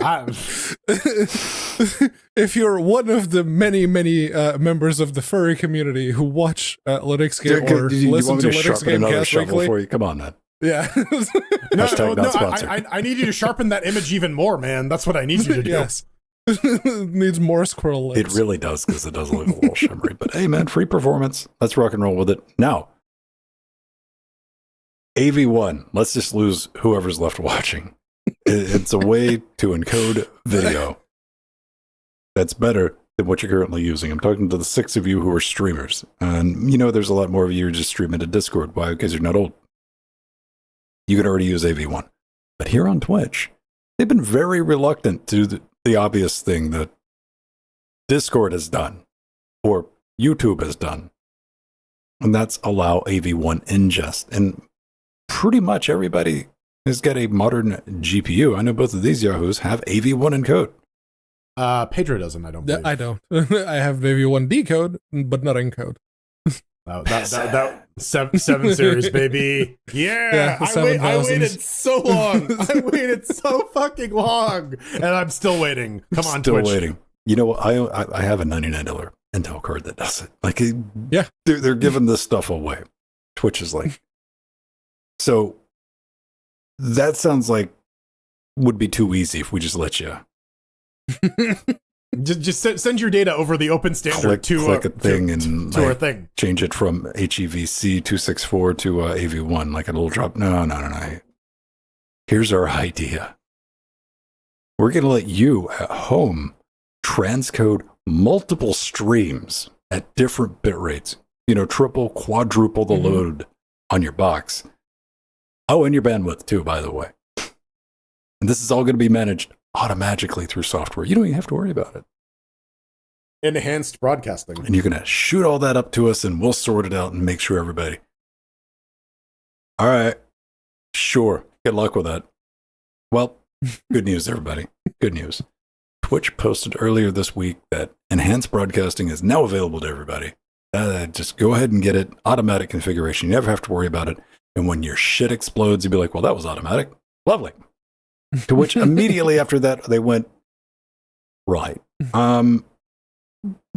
It will be available in the upcoming version of OBS Studio 30.2 when it releases soon. Let's call this an early heads-up teaser tweet. We will quote this tweet when it already left. Sorry for the hiccup, blah, blah, blah. It's an accident. I don't believe that for a minute. I don't believe that for a damn minute. Not even a femtosecond. Can you have a femto-minute? What's a femto-minute look like? It's just a number of seconds. It looks like, what's his name? What does the number of seconds look like? The pretty blonde boy. It looks like a hand going. Time's not real, man. Wake up. That's not what my alarm clock says. This a large part of my brain comes across as Twitch going, y'all need to hurry up and fucking release this. It's already been how long fucking now since we started doing this? Just a friendly reminder to the OBS team, like, get this shit out. That's how I read that tweet. I'm like, oh, sorry, we didn't mean to accidentally reel it, but now everybody knows. They're working on it. Am I interested in it? Let me tell you why I'm interested in this, why you should be as a consumer, not a streamer. It's going to be a fucking shit show. Get your popcorn out. I know people who stream. I know semi-popular streamers now. It's weird. They're dumb when it comes to this. They're doing good. They're doing good to have being able to get OBS up and running and getting it clicked. Something goes wrong, shit falls apart. You're going to throw this into the mix? They don't know what their upload bandwidth is. They got 20,000 people watching them every day. No idea. All of a sudden, their upload bandwidth's not going to be enough. Their computer's going to start overheating. Their game's not going to be running. Why? Because you're not doing one stream. You're not doing one encode. You're doing 4, 6. It's going to be fun to watch. So get that popcorn ready. Whenever Twitch support decides, they need to send out that retweet and make it generally available. And it should work on Linux. The work's, I think, pretty much done. One thing I don't like, what are your thoughts on this, Jordan? What about open source development that is only partially exposed to the public? Because OBS project does this regularly. And have no illusions. Somebody, Amazon cut a check for this development. You know, this isn't... Yeah. And like I don't know, there's like the ideal situation and the practical reality of, like, you know, you're creating open source software that implements with a proprietary upstream service using features in a proprietary driver. Yeah, at some point you can't develop all that stuff in the open. There's going to be some level of abstraction and sort of dark communication that needs to happen. Is it ideal? No, but, you know, it's kind of necessary given the situation. How does that play out with, like, licensing with contributors of, like, hey, you're using my code to do that. I should be able to look at it while you guys are working on it. I don't know, but, like, I would fathom that, honestly, for a lot of the open source licenses, they just don't care. They'll scoop it up and be like, yeah, what are you gonna do? Sue us? Streamlabs fucked around and found out on that one, right? Yeah, we're just going to start calling her. I forget exactly how it went down. OBS clap back hard. Like, our bad. Now they're in a partnership, so it worked out. Yeah, but like, and that's Streamlabs. But, like, you know, you go to Amazon or Nvidia or some shit. Yeah, like, oh yeah, we're going to sue you guys. They're like, yeah, sure, go sue us. That's the thing. It's the bigger companies. They'll probably abide by whatever license you invoke if you know for a fact that the code is there and you say this bit has this specific bit of code which is covered by the GPL license. Tell that to VMware. They fought tooth and nail. Yeah, Broadcom is shit, and then they bought VMware, which is also shit.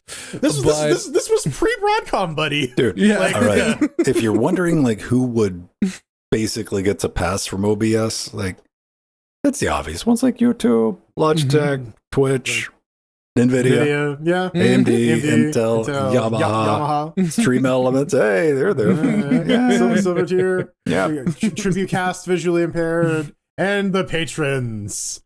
No familiar names up there. Oh. Like, come on, guys. Why are you giving OBS money? Become a platinum Patreon for us. Yes. Come on. Introducing the platinum tier. It comes with some shit we'll make up after the show. Yeah, it comes with whatever the fuck you want. If you're it's a mystery box of tears. Yeah, it's just a box of tears. We're not going to tell you where we source our tears. They're just Tears for Fears albums. Show. Everybody. Hey man, that's it. We're done. That's all the songs everyone knows from Tears for Fears. It's true. Just the two. I don't know more. I'm straight up. All right. So stay tuned for that whoopsie. Hopefully, when this explodes, Twitch will go, all right, let's just get set up to ingest AV1. And it will be better for everybody. No multi-encode. You can just send us an AV1. Yes, no Rube Goldberg invention between you and Twitch because they don't want to be asked. It's fucking Amazon. Come on. All right. And nobody hit me up with it, like, well, they're different companies. Well, They can make it happen. It's not. Yeah. Like, it's dysfunctional as hell if they can't make that happen. Now, before we get out of here, I promised it at the top. Last week, there was a report on the industry of game subscriptions as a whole. It's just flat. What was it? Up 1%, 2%? Well, yeah, 1 to 2% growth. Yeah. And it's not profit, growth. Growth. Yep. Didn't lose money. Made money. Wow. Not enough money. We talk like, hey, what are they to do? Again, when you talk about Microsoft, they're suffering. Microsoft comes up because everyone immediately thinks of Game Pass. That is the dominant subscription gaming service, at least in North America, that I know of. Now, Microsoft clearly watched this show. Somebody at Microsoft. Yep. And they're like, Hi, Phil. Fuck all y'alls. This is a direct quote, allegedly. I'm sure he said that in a board meeting. He strikes me as the guy. And I mean that in a good way. I'd probably go have a drink with him. Here's how we're going to solve this. No more stagnation for us. We're going to make money. How do you do that? Better service, better games across the board. There's some shit they didn't do because they're just going to hike the price on you. That's right. Get wrecked. The prices reflect the need for profitability. Yeah, you probably should have. The playtime, the date time's over, kids. You're going to have to cough up some wet, stinky cashes. This makes not one, but two, almost three if you really want to get technical, bumps in the price over the last roughly 1 year. Subscription services are always the first thing people nope when there's a money crunch. There is. It's across the board. Like, if you're like, all right, what's going to get cut? Are you going to cut food? No. No. Are you going to cut your chai tea subscription? No. Yeah, that's safe. Going out to eat? Game subs, Netflix, Amazon, shit like, not your Crunchyroll though. That's precious. Listen, I need my 300 isekai series because my life is miserable. It's just miserable. Every new seasonal anime bunch comes with at least 3 or 4 isekais now, and I'm down for that. So what says are the something numbers? about the psychology there. Did anybody look up the numbers across the board? Like, what are we... Yeah, so I did a little bit of research there. The Ampere study in the article here says that about 74% of Xbox users are subscribed to Ultimate already. And okay, I was not fully cognizant of this going into the story, so I figure some people might not as well.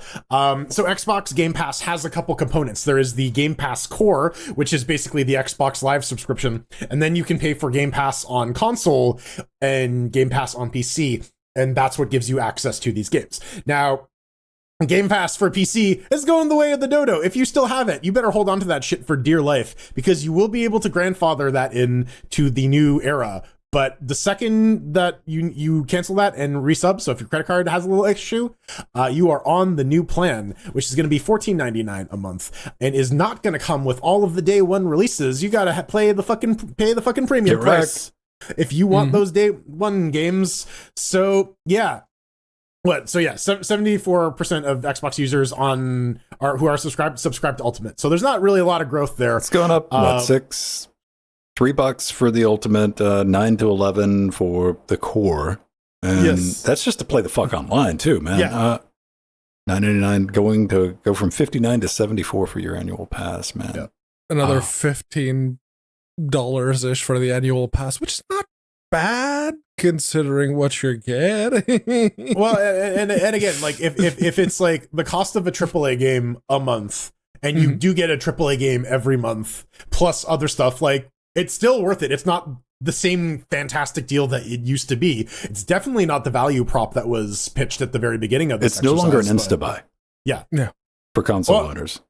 I guess maybe still if you're getting an Xbox, still might be worth it. Maybe you still have to pay the extra $5 on top of it if you want to access the multiplayer portions, because you're a scrub and you're playing on a console that charges you for multiplayer. Yeah. And what if you're like everybody else in, like, Canada and North America? Do you even, like, you got this, but you don't use it a lot? Why? Because you get shit bandwidth. Yeah. Yeah. gone. Yeah. Yeah, you still got to download those games. It's like, oh yeah, you can stream them. You know, streaming games. That's a quality experience that everyone Bring likes back for their Real fast paced. So yeah, the big thing here, they're hoping that Call of Booty, that's going to be the thing that draws people back. Pulling this shit with see, we get shit on Microsoft. Can't pass this story up. I thought we were going to shill, but oh well. Too late, man. Yeah, we can help ourselves. See if we can dig out of this hole. The lovely, upstanding, run by the glorious Shining Golden God section. Yes, great. Hashtag not sponsored. All right, check this out. If you watched Microsoft's equivalent to Nintendo Direct, they did a couple of months ago, like a month ago, maybe 2 months ago. It was dope. That was the best one out of that week of everybody doing their demos. Like, they didn't fuck Hashtag around. not E3. Yeah. And like they didn't waste your time with like people doing bad scripted shit. And they were like, boom, boom, boom, boom. A couple of games looked dope. And I was like, oh, that's what you've been doing with buying these fucking studios. You've been making fucking games. Who would have thought? Not very unlike you, Microsoft. That's a good idea. And after every one of these fucking trailers is like, Game Pass, day one. Like, oh shit. People feeling good about themselves, man. They were. Maybe like, fuck, I need to get this Game Pass, have that ready to go when this starts. Now what? You bought your basic bitch tier and you're like, I'm good to go day one. No longer. It's that rug pull. I mean, it's the enshittification phenomenon, whatever you want to call it. Yeah, I don't know. And again, what rubs me the wrong way is it's not that this thing wasn't making money. It wasn't making money hand over foot and ever increasing. But Jordan, my infinite growth. How am I gonna get my infinite growth? I just got to violate thermodynamics. If we throw enough money into the problem, we don't need to worry about thermodynamics. We got thermodynamics as a service that the AIs are going to fix that. What I want to know from anybody, let me know in the comments, is were you ready? Were you feeling it? Like, I know some people listen to this got Game Pass. I know for a fact because I talked to them. Was it about that time? Because you know that's just this is a life cycle with shit like this. You know, when that party's about to be over, when you saw all those new games coming to Game Pass, and you're like, "Yeah, here it comes. We're getting ready for this shit." Once it got a little too good to be true, right?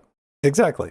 And I'm like, did you expect it to be this bad, or did you just not care? You're like, whatever. I'm just going to buy the YOLO Premium. Like, I'm not price sensitive to like $20 a month, whatever. Get the fuck out of here. I guess if that is, yeah, if you're not some hate mail. Yeah. If you're not buying games and you're getting all of your gaming done through Game Pass, yeah, yeah. Rent on, baby. I guess that's what Microsoft's hoping for, right? Like, is you're just not going to buy the game, so there's no risk of you, or there's a reduced risk. No, Microsoft would love you to fucking buy the game because then they can get developers to make games for their Xbox. Yes, that's where the profit margins come in on consoles. You buy the Xbox, you don't go buy games for it. You get Game Pass. Well, I think they were trying to do like a rent seeker thing where, like, yeah, if they can get enough people captured in like paying recurring $70 a month, that's like, I think this is in response to nobody buying. Like, they're not getting licensing money. Like, that's been going down. Like, larger and larger studios are like, yeah, we're not going to bother with Xbox for when nobody buys games. Yeah. Well, and that and like, oh yeah, Microsoft's not going to promote it. If they buy your studio, they're just going to shutter it because fuck them. So yeah. It's rough. It's rough out there. Let us know what you think. You can do that. Head over to linuxgamecast.com. We got a contact button. As I've said multiple times, if you're watching this in a video, there's probably a comment section below it, especially if you're one of our beautiful party patrons watching that ad-free, custom, tailored version. I put a version up for you to download if you want. Check it out. Let us know what you think there. Best way to do it is with a contact form, though. Get in touch. We might read it right here on this very show.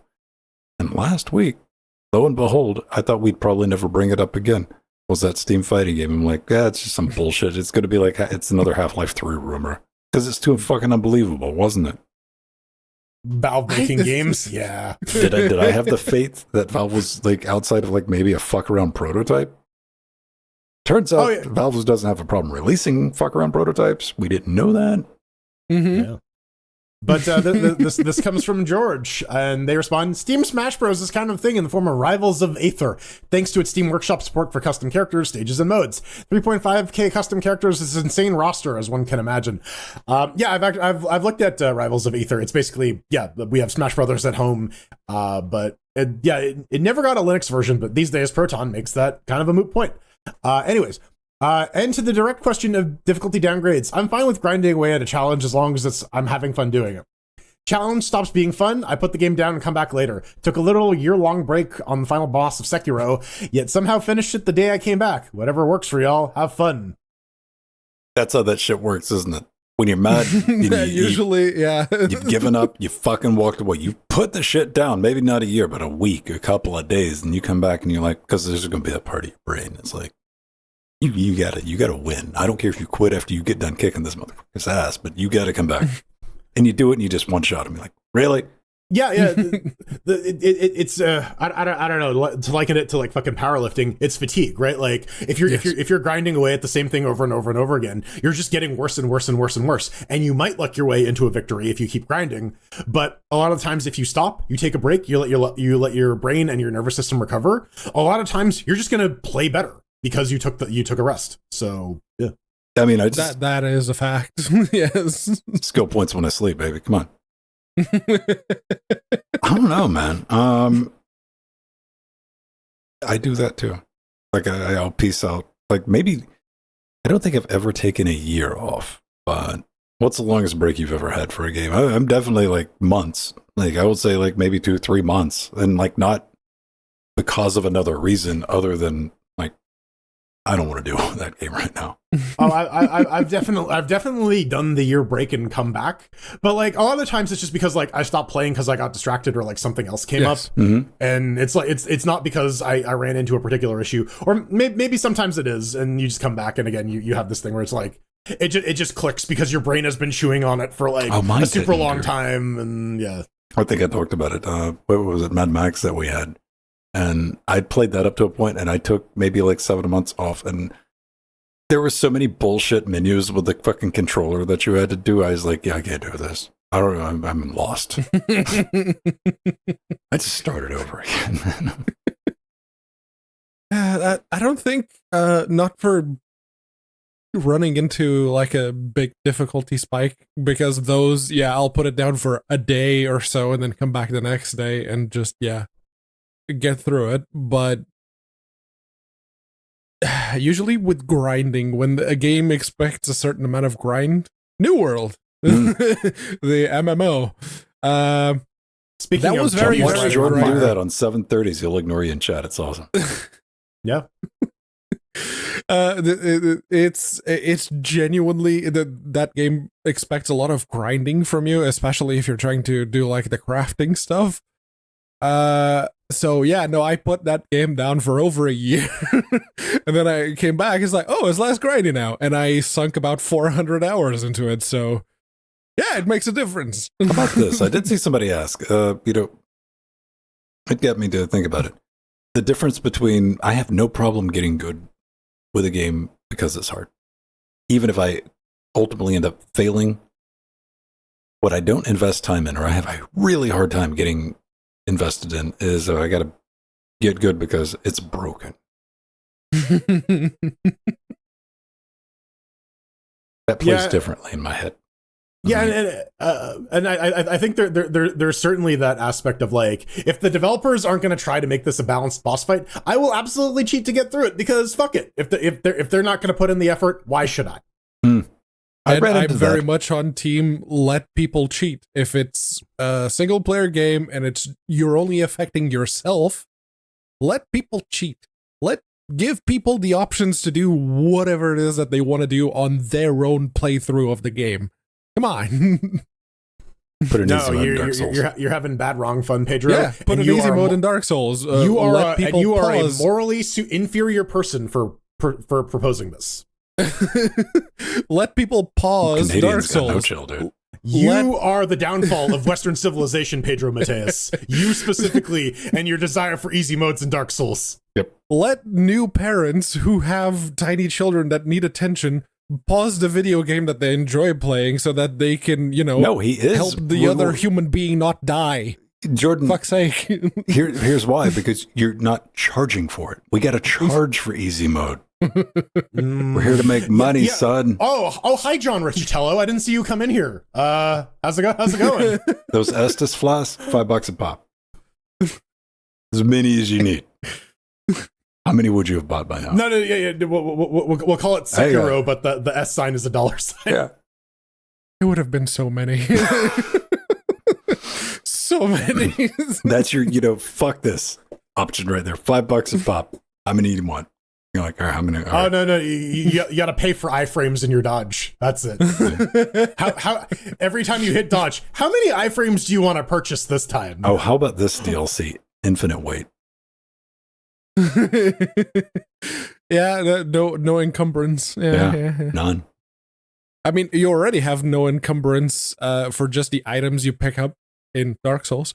It's just the stuff that you're wearing that actually has weight. And check this out. For $9 a month, we'll let you use it online. And PvP. I mean, that's already kind of happening. That's called multiplayer on a console. But see, we can double dip though, because if you are someone who doesn't have it, you can also pay to remove that ability from that person in the match. Yes. And then they can pay to turn that off. And so whoever has the most money gets to cheat the hardest. It turns into a bidding system. It's just eBay, but for Dark Souls. See, you know what? I would respect a game if it rolled that hard and paid. Somebody was about, and it just like smash cuts to like bidding. I was like, who really wants to win here? Yeah. Who really wants it? Who really wants it the most? Right. Talk with you, Cash. Oh man! All right, I think that's it, everybody. Mm-hmm. We did a show. If you like the show, as always, thank you for your support. Everybody kicking us some coin over at Patreon, patreon.com/Linux Gamecast. Everything is under our support button. You can check this show out. We got weekly, daily Wednesdays. I do Trackmania on Tuesdays and Fridays. Jordan's hanging out on Thursdays. I also got all the stuff that I do over on Interfacing Linux. If you're curious about, if you're one of the rarest of rare unicorns, a Linux creative, and you like making stuff and videos and streaming, I'm helping you out over there. Go ask some questions if you got them. But yes, we got the Patreon. We got the Libra Pay. We got the PayPals. And of course, the magic internet money. But on top of that, we got Amazon wish list. If you want to pick a host up, something from a show, include a note. We might read it. You never know. We always like gifts. We got a merch store, Amazon storefront. If you're curious about what's inside the studio, making all this stuff tick, and some other stuff as well, click on that. You don't have to buy it from Amazon. Go buy it anywhere you want. And humble affiliate. Stick around for your name in the credits if you are a patron. And thank you for any Twitch subs. Oh, and if you're a Twitch sub, if you are a patron, link that shit up to our Discord. Yes. That's how you get access. Come talk to us. You won't regret it at all. Immediately. I mean, see Jordan accidentally post pictures. Yeah. Absolutely. It's great. It's great because Discord puts my wife's messages, and that shows you what my life is. My two most frequently used channels are General Disarray and my wife. So fat finger and oops. I was just like, all right. I thought you were just taking a picture of the poppers, man. I was like, yeah. I do that. That is most of the pictures on my phone. Is just my dog. All right. Wrong song. Let's go. Ladies and gentlemen, you can always catch us right here on Twitch, not in AV1. This week. Kicking off right here at 8:30. But if you are one of our supporters, get in that Discord. Get up to a Death Note level and hang out in the pre super shows. And we have a video version for our executive producers. It is there ready to go. But get in touch with me. I'm at Vinstone on X or just Vin on our federated timeline, mass.linuxgamecast.com, where I have a viral post on Mastodon about War Thunder. Because that happened. Boost it more. Give them more notifications. I'm Jordan, and if you're in one of my D&D games, you can pay me to win. I do accept microtransactions or macrotransactions. Follow me on Twitter at The Burning Fool, Mastodon at Frojo.Mastodon. What about big macrotransactions? About mega macrotransactions? Ooh, yeah. Or Afrojo at bsky.app. Give me some of those, yeah. McDonald's, call us. Not sponsored. I'm down for McDonald's. I'm always down for McDonald's. Hashtag not sponsored. If you would like to see other such not sponsored nonsense, you can follow me on Mastodon. It's unaccounted for with the actual number 4 at mass.linuxgamecast.com. God damn it! I wish I had like a head to toe like Jackbox merch to wear. Like, we gotta order you a bunch of those t-shirt hell shirts and then turn them into pants. Time for some credits. I love that Metallica album, weirdly magnetic.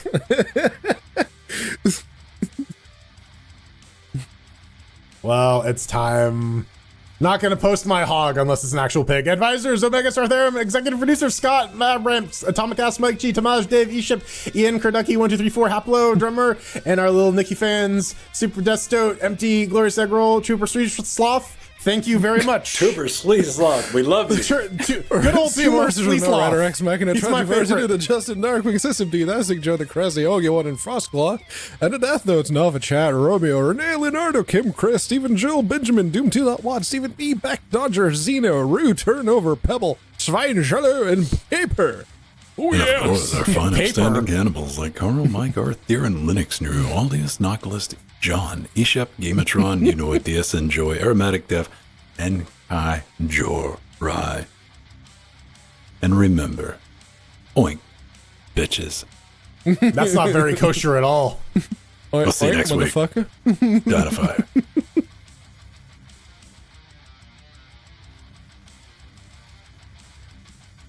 Big red button. Oh. Ha. And yes, Nemo, I do still watch Steph Sterling. I don't support her on Patreon anymore because she said she was using the Patreon money to fund her wrestling endeavors. And I don't like wrestling. Nightbot deleted Rohit's message. Yeah. Yeah, the SpongeBob it. That's better. I don't know. I like that we've that's entered the vernacular, like that, the upper and lowercase, Yeah. to be able to express like, well, excuse me, shit like that. Like, Yeah. and I'm like, good. I'm glad we all, because you rarely break it up, but when you do, I like to know that it's understood. Unlike the angry neutral face. Can't use Pog anymore though. Oh no, that's racist. Or Kappa. Against like the turtle people? I never look at Twitch emotes, dude. What about like, what is the better emotes? Is like the other one, No clue. BTTV. I try to keep up with this stuff. I'm not good at it, but I try. So it asked you, one of us does anyways. Hey, there we go. I found the dancing dinosaur. There we go.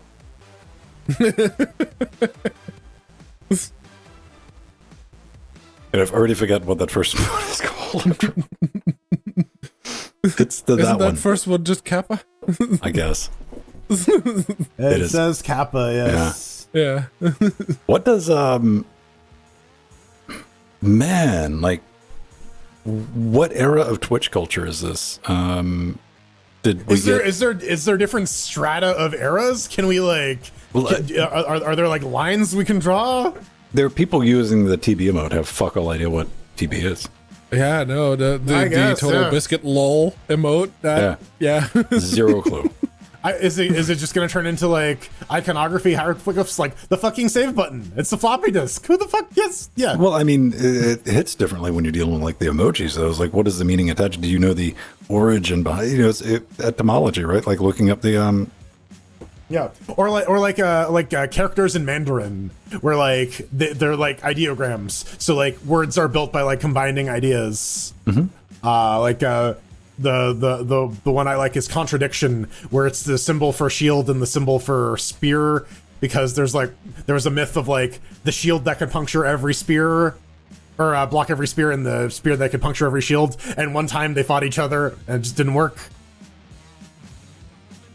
I don't know. I'm probably butchering the story. I don't know, man. Like, I don't know the history behind it. I'm sure that damn tentacle has the history behind it. Is it just the day of the tentacle? You never know. We're like, no, no, it was from insert streamers stream in 2016 on Tuesday. It's just a sucker for love reference.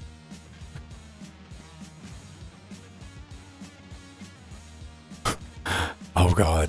Yeah, see, the emoji does fall apart when you try to communicate complex ideas. I'm sure you can do it, but it is boiled down to a game of Pictionary, doesn't it? Yeah. Like at that point, it'd just be easier to like open up GIMP and draw what you mean. Well, what was the name of that game we used to? Scribble.io. Or Scribble.io. Wait, yeah, Scribble.io. Is this still around? I think it is.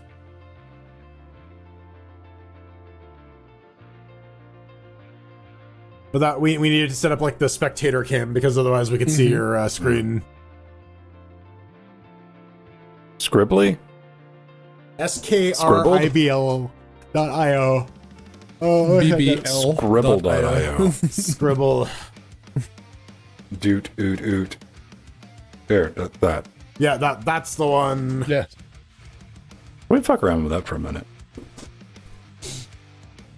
Not too long. Let me see. Let me light up after shows, and thank you for listening, Mike. Hope you enjoyed the show. Hopefully you're still listening. It wouldn't be the first time I'm talking to myself, though. We are gonna bounce over to the after shows, and if you're in Discord, you want to get on the audio chat, we'll do that. Then you'll be in the audio chat. You'll be like, why am I in the audio chat? Because you want to play Scribble-dibbledy-duck. You want to play Pictionary. Yes. Humor. That's an interesting spelling of charades. I get it. And not by like, if there's a hidden meaning. I'm just like, yeah, I know what you mean. Charades. Charades. That's my new D&D Charades. character name. Listen, man. I like She raids. Oh, baby, she moves. She Charades moves. don't like it. I go crazy. Rock the Casbah.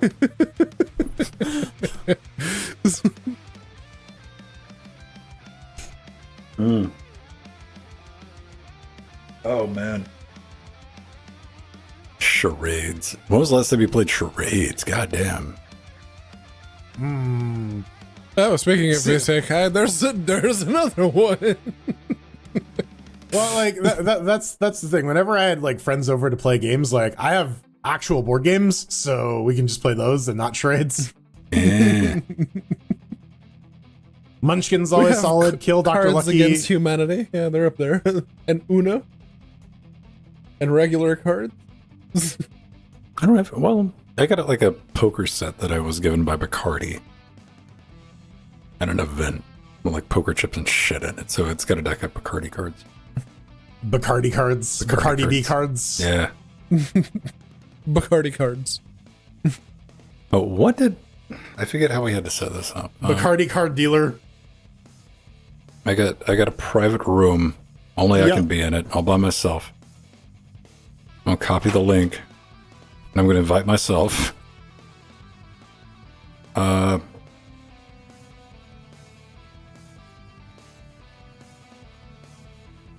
right. It's been a minute. Let me see. Did we get an after show shot? Hey, Linus. It's Linux himself. Linux Torvald. There's too many fucking Linuses. There's a PC per Linus or There's Linus from Sebastian. I think his last name is from Charlie Brown. You know, the kid with the blanket. Yes. Is this the right one? Yeah. Well, I got 2 rooms open. How can I tell them apart? No, wait, one's got an ad on it. All right. The other one that has ad block. So I need to get to the one with the ad block. Wait, without ad block. Go away. Ads by Google. No. Oh my God. What is wrong with your face? I'm just going to open this in a different browser. Oh, here, let me give you guys the link. There you go. You only get the link if you're in Discord. We don't trust you on Twitch. Way too much could go wrong there, buddy. Yeah, all right. Hey, I'm here. We got a row ahead. I gotta find the blue. There's blue. I gotta find Firefox. I want to do this on Firefox. Why? Because ad blocks. Oh, and I gotta do all the scripting. You and you. There. I'm gonna be... Gotta clear my keyboard so I can fucking type shit.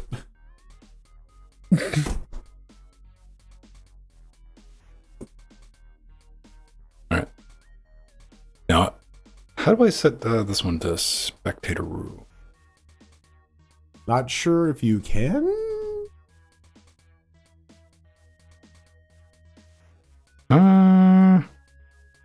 There has to be. We've done this before. Set the number of players to the amount -1, and then so it's not Ven is just a spectator.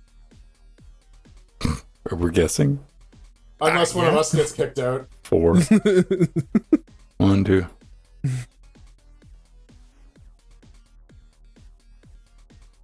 It won't let me. Oh, you gotta do. Okay. All right, we did this before. We did, and I don't remember what the fuck it was. I could use some help braining here. Leave one of them, set the max players to 4, and then try to join. I guess, yeah. I mean, it's got a thing that'll bounce 4 back to 5 in the JavaScript. I can try. Right. It may just like reject him if he tries to get back in. Let's find out. 4. Or. All right.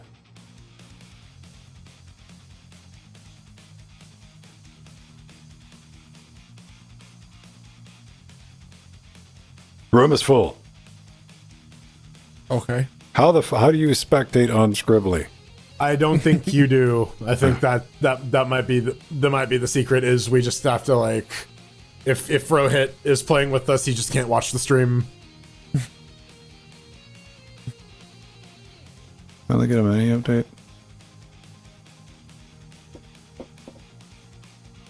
Which, I mean, he doesn't really need to because he can hear us, right? I assume so. Oh, well, basically, everybody can just watch mine except for Pedro and Jordan, which I'll just disable your... Yeah, that's way. Yeah, Rohit, you got a pinky swear. Yes. You're good pinky, too. Not your fucked up one.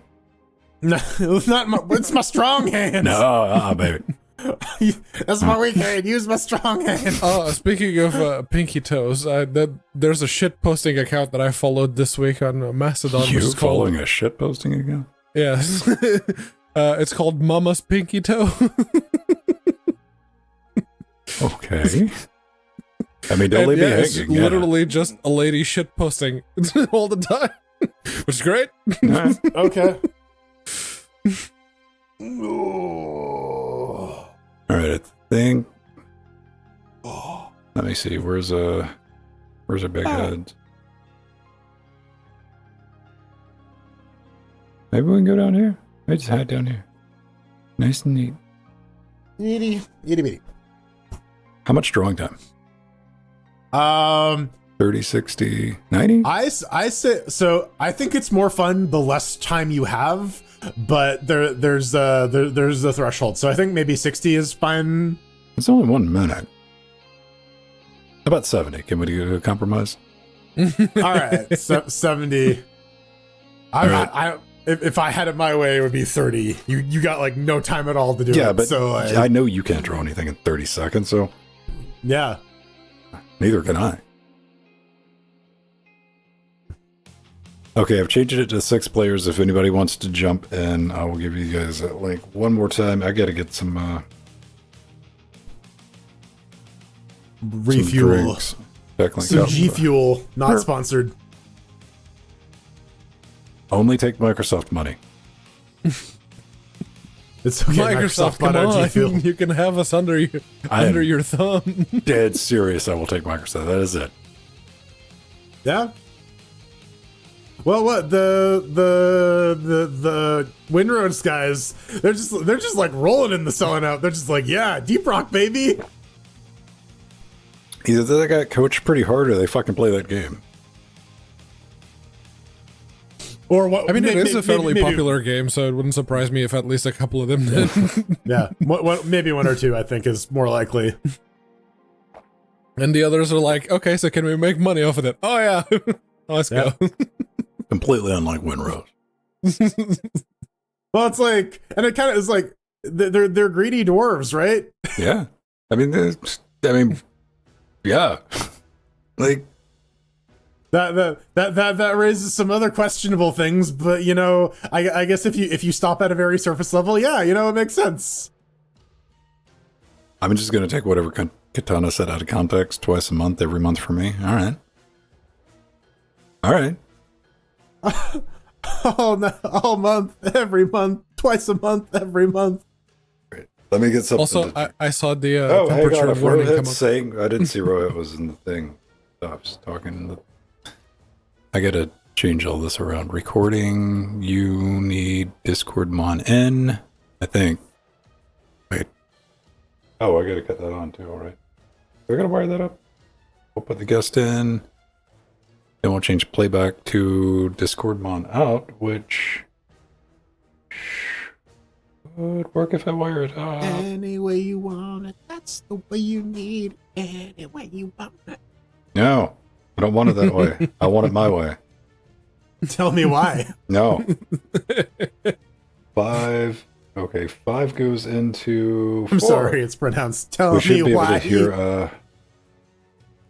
Rohit if he chooses to braces words.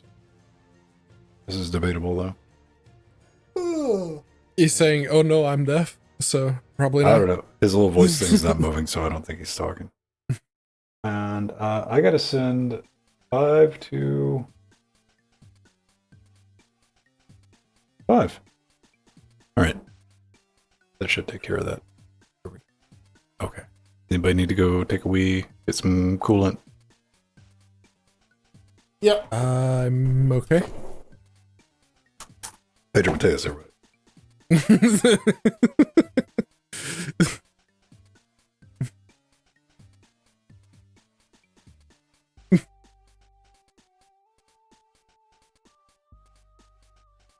So you're not deaf. You're lying to me. Yeah.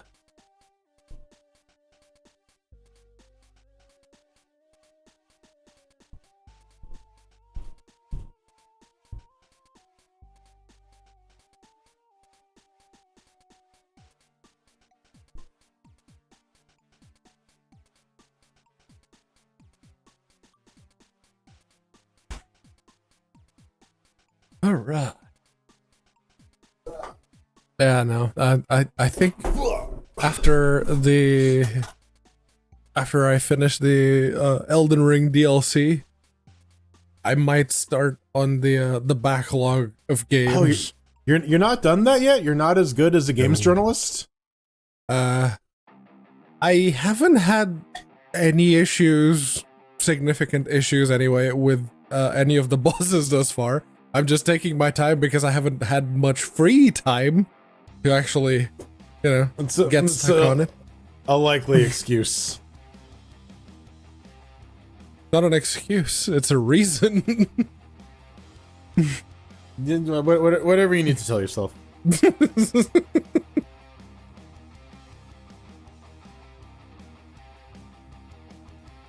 Yeah, no, they're saying that there's not going to be any more Elden Ring after that. So I think I'll have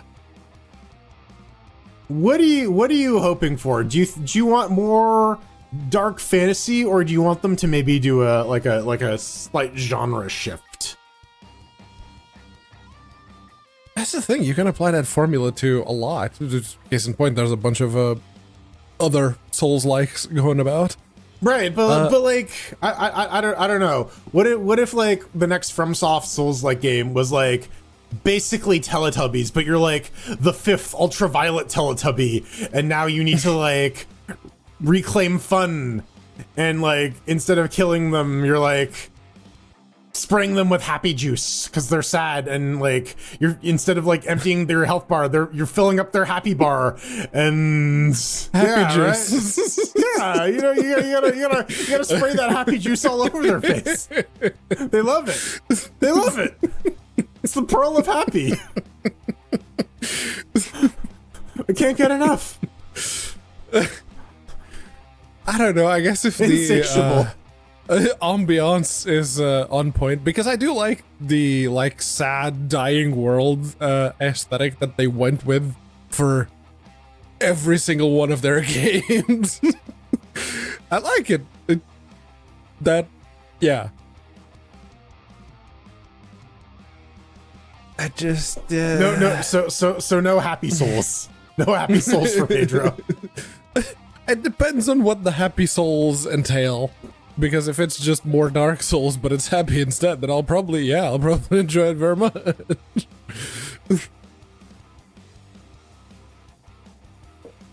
Oh, like what if Dark Souls was Disney buys From Software? No, I was they just go for like a complete tonal 180, where it's just like Teletubbies. and like instead of killing shit, you're like spraying them with happy juice to make them happy. That's what their health bars are, right? Like, yeah. Ah, so like a boy band concert. Got it. Yeah, like it's exactly like a Jonas Brothers concert. Goddamn, what are they, like mid-30s now? They're in their 40s, dude. They're like our I have age. no idea. I'm trying to think of a Jonas Brothers song, and my brain is just going, "You don't know any." This will show you how out of touch I am. I try to think of a Jonas Brothers song, and I go, "Wait, no, that's a fucking NSYNC song. What the hell am I thinking of?" Let's see, Jonas Brothers hit songs. The foam shit was real though. That was another didn't find. I thought that was a joke in South Park moment. Yeah. I saw that on South Park, and then I saw a commercial for a Jonas Brothers concert in Toronto. Okay, and I think you're the one who told me about it. Yeah. I'm like, they had the foam gums, and I'm like, oh my, those are fucking real? Are you kidding me? you got to imagine though. Like, let's see what we can get away with. Well, there's something to be said about truth being stranger than fiction, right? Right. Sometimes it's like sometimes it's like you literally cannot make this shit up because it actually happens. Okay. Yeah. Let's try to draw something. Let's scribble de bibble. Welcome back to another episode of This Ends Well. Let's go. All right. Round one. Fight. Pedro chooses a word. Choose a word. I've killed your return video, right? Yes. All right. All I see is your lovely face. Oh no. And the monitor's on the corner. It's got noise. All right. Yes. Right.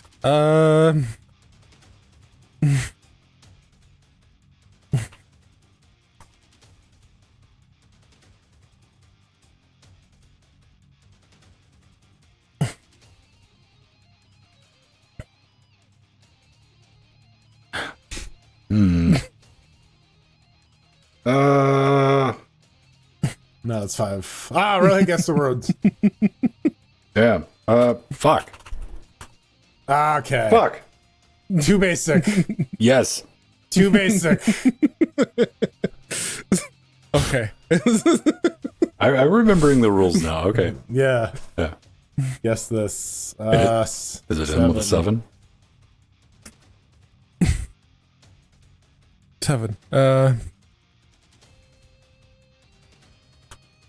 Okay, yeah. That's fair.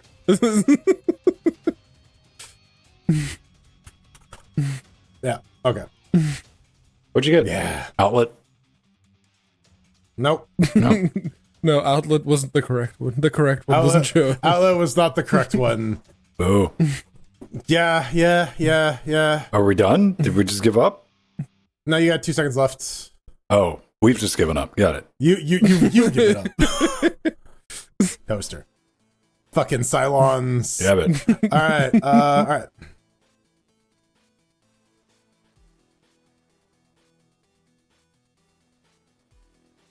Wiener?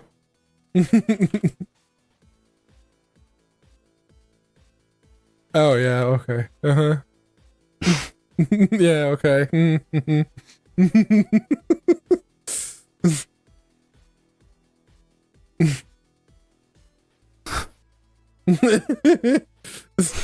What?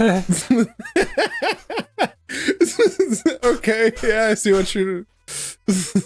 I'm trying to help you out, bud. I don't Crayon. know. It's Crayon Muncher. Oh. He's eating the crayon.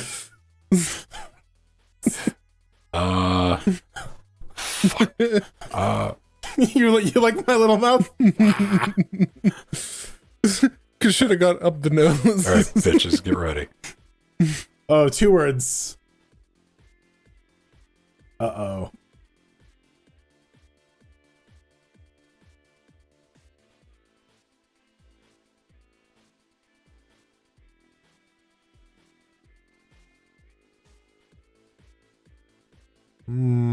I think your camera died. Yeah. Yeah, probably did.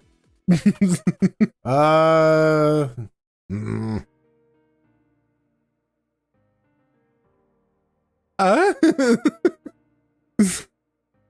No? Mm. Dead? Oh, you're gonna hate yourself when you put this together.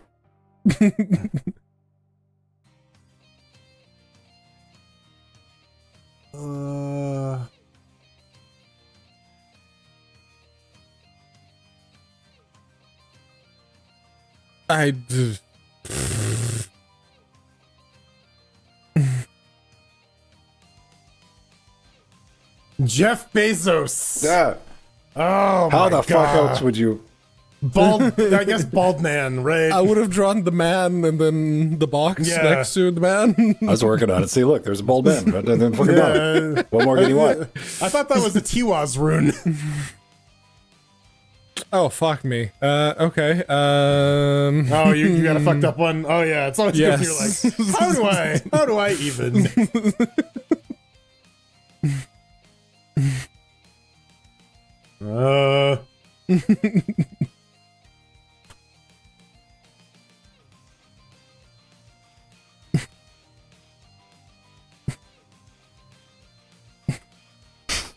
Oh. Damn it.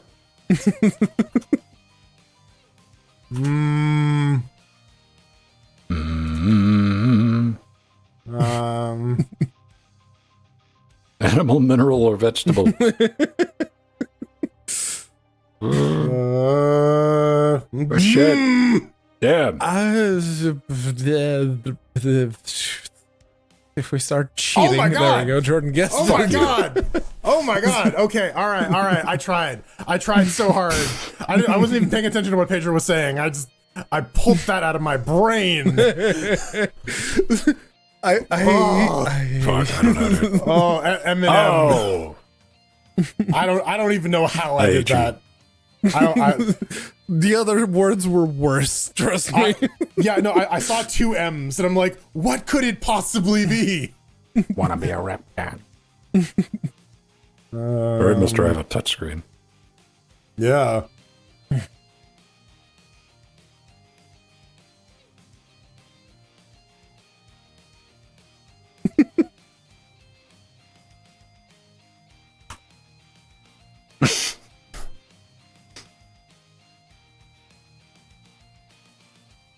What the fuck?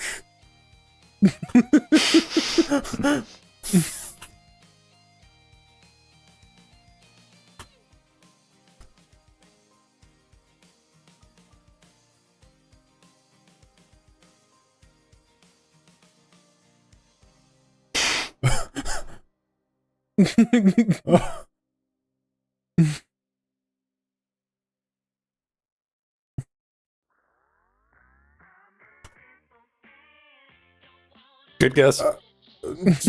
Yeah, I'm. There's a reach, but I would have been proud of you. I'm like, yeah, maybe. F-I... Firefox. What the fuck? No, that is nothing close to a Firefox. You suck, Rohit. All right. Okay. Imposter. All right. What I fuck? can do this.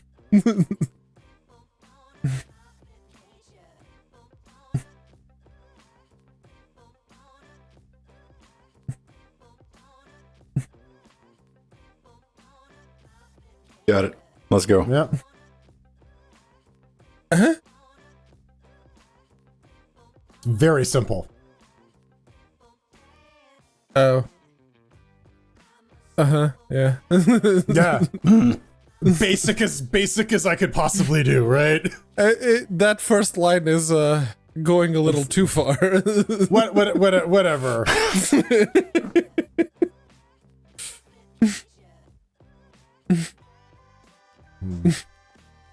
It's the first level of Devil May Cry. You should have drawn Romney. Then we could have had a Romney mallet. Fuck. Love it.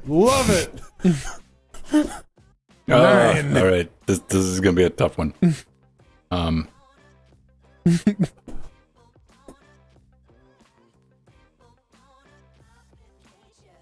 Going with it. Well, that's supposed to be a bit more square. Whatever. All right.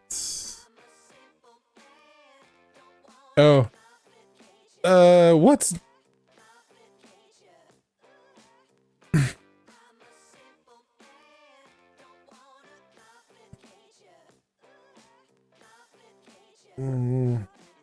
Yeah. I just gotta spell it right. There we go. Yeah, okay, yeah. Once you said I gotta spell it right, I'm like, oh, I figured it. All right. Yeah. What are we on? Mm-hmm. Too easy. All right, final rounds. For you. Pedro. Oh, okay. Yeah, all right. Let's go with that. 4. Anti-disestablishmentarianism. Pneumono ultrascopic mechanical neosis.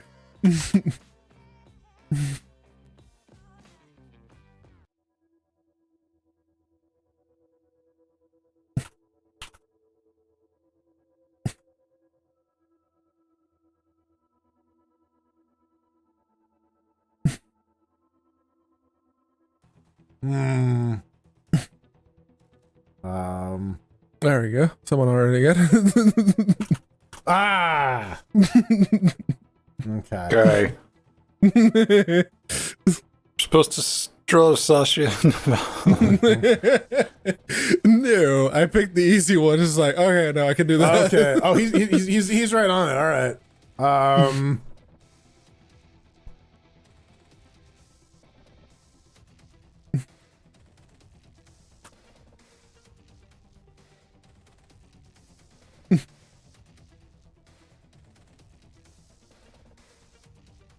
Oh, fuck y'all. Get right. What? Oh, right. Okay, yeah. Someone who plays golf. Put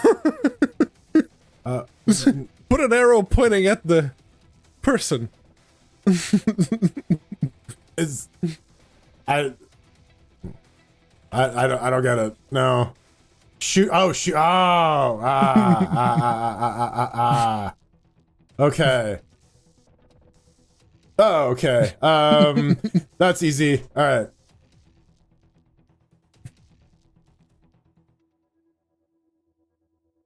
Nope.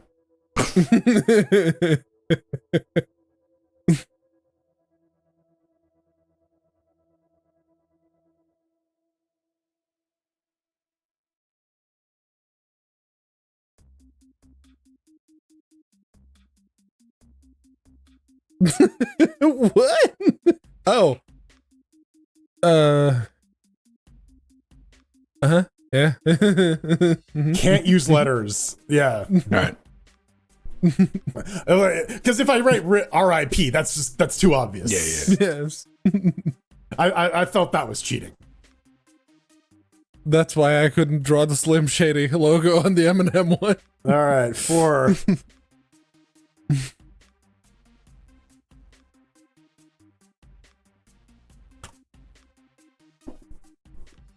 Oh, yes. Mm-hmm. Yes. Strictly due to my magnificent drawing. All right. Round Third one. place. Rohit All right. wins. Fuck. All right, we'll play one more. Where's the copy link? If you're watching in Discord and you want to join it, click that link. You don't have to do anything. I gotta cut my camera back on. Mm-hmm. Come join us for some scribbling. Yeah, I think maybe knock the draw time down to like 40 seconds, 50 seconds maybe. Yeah. When people have too much time, they get a little too comfortable and they're like, let me take my time and try to figure this out.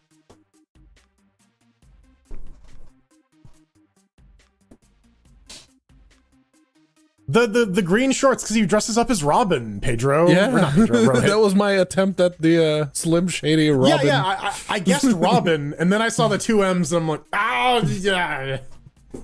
Bluntman and Chronic. I would have never gotten Eminem, dude. I don't. Yeah, think. I got stuck on Shooter because I'm like Orange Man Orange, like macaroni and cheese something or other. Macaroni and cheese it. You know somebody's been that desperate, right? Yeah. They had some fucking macaroni and they're like, well, dude, at university food hit different. Like, I got this and this. That's going in a bowl. That's dinner. Iced ketchup, baby. It's just a 1 liter bottle of milk. Yeah, I mean, I did that. Go Mad is a time-honored bulking strategy. Just drink a gallon of milk a day. The Canadian dude I watch who does like bike touring and hitchhiking and shit across the world, that's like, he will be fucking touring on a bike, riding, 100 kilometers, chugging chocolate milk. Yeah. At room temperature, too. Chalky milk is pretty good. Yeah. Chocolate milk. Strenuous activity and milk, man. Winning combination. Everybody needs to try it. You're already producing the lactic acid, so a little bit extra ain't gonna do, Ro. Well, it's got some protein, it's got some carbs, it'll keep you going. Just, your body's Protein, just not great at... actually a lot of vitamins for just something you can drink. Yeah. All right. That lactose is a little hard to break down, though, so, yeah. Yeah. Well, that's what make sure you're doing something like trampoline. Everybody should have a trampoline, dude. I miss trampolines. I realize I'm an adult, I can just fucking buy one, but... I mean, you can also just, like, drive to a gymnastics gym and just, they have, like, the whole trampoline floor. Yeah, they'll kick me my ass right out. I'll be doing dumb stuff. But it would be a very short one, because I'm nowhere near as resilient as I used to be. You ever jump too high and you didn't quite stick that landing except for the ground? Oh, good times. Listen, I was a 300-pound man. That was most times I landed. I have memories of like going up so high and learning about physics and trajectories and shit going, oh no. Flop. Yeah. Fortunately, it wasn't on pavement, but... All right. Round 1. Fight. Okay. Let's go with that then. 6. Guess this.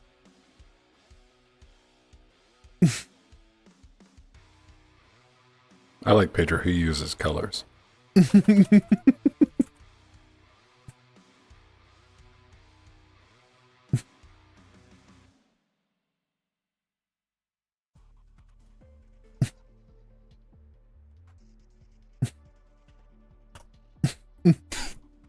damn it. What the fuck? This is inappropriate, Pedro. This is gonna get us banned off of Twitch. You can't just draw hentai on stream. What the fuck? Fuck. We were just talking about him. Yeah. Really? Oh, My you really misspelled bad it. Kermit the Frog. Ah. Fuck me. I didn't know how to fucking spell Kermit either. I spelled it with an E. Fuck you. I took the extra time to make sure I was typing the right thing. I fat fingered the L there.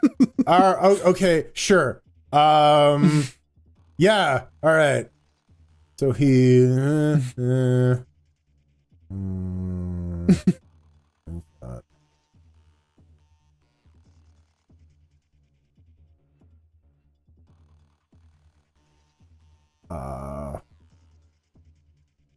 There we go. Right. No, gotcha. Mm-hmm. Yeah. Mm-hmm.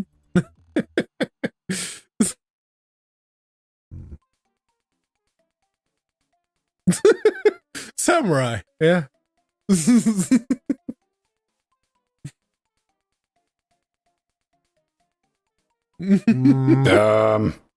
I see what you're doing.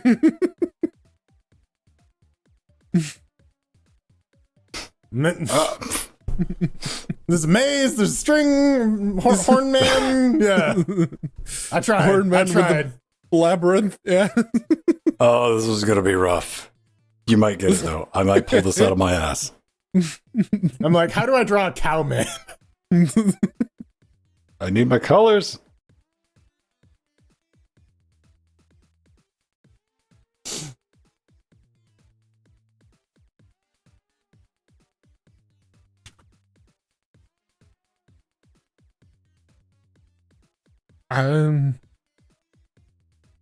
What?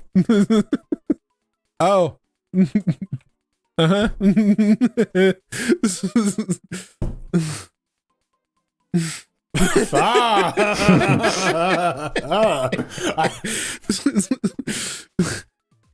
That's it's evil Yoda. Shit, man. Wouldn't that be dope? Yeah. Fucking Yoda sparks a red blade. You're like, oh shit, let's go. See, that's what we needed in the Acolyte, just an evil Yoda.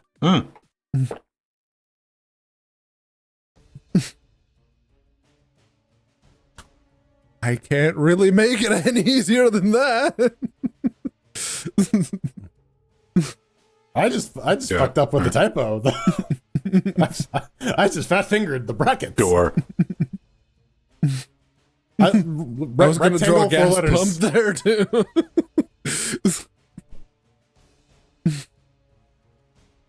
Nine.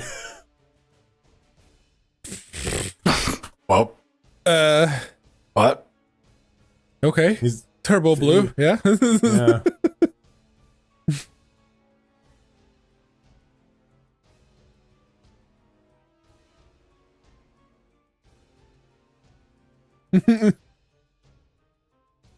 Damn. All right. Oh shit! Yeah. God damn it. Oh. Uh-huh. Yeah. Gotcha. Yeah. 9 letters. Yeah. Think bigger.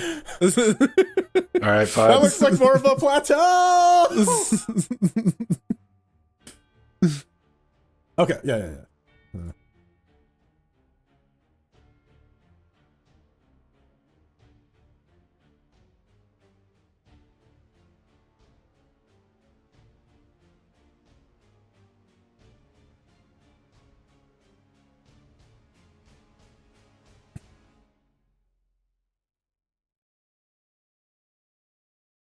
Yeah. No.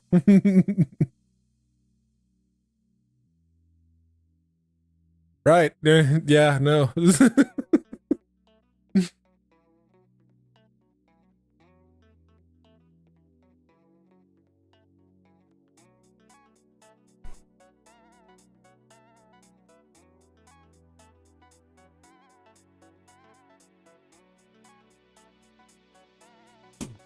Like, my other option was like try to draw Battlestar Galactica.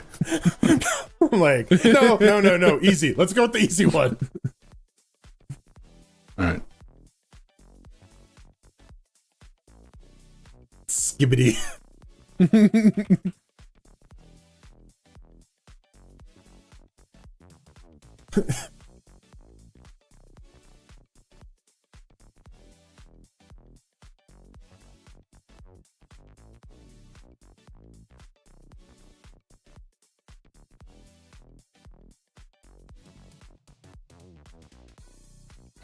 Yeah. Oh, what's the fucking thing called?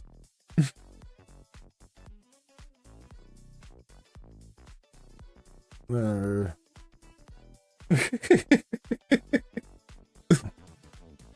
do you have 1,600 points already? I'm.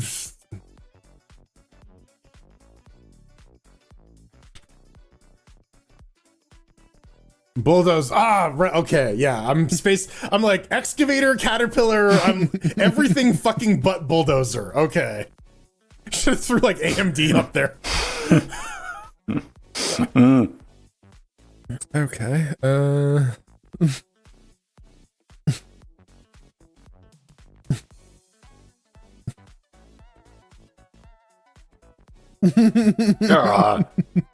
I think arrows are cheating.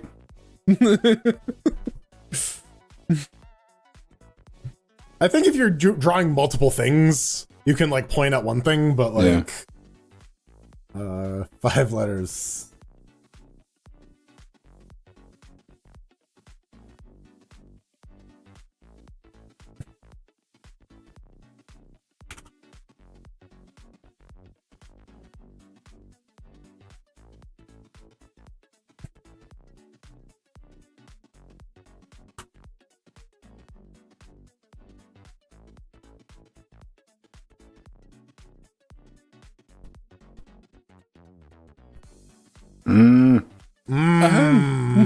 What would a lollipop think of?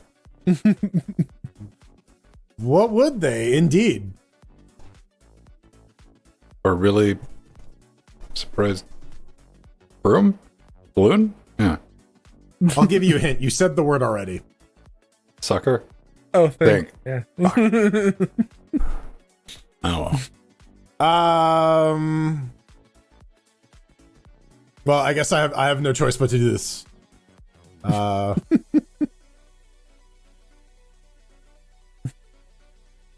I can't fucking spell shit. Is it trying to cheat and not doing it?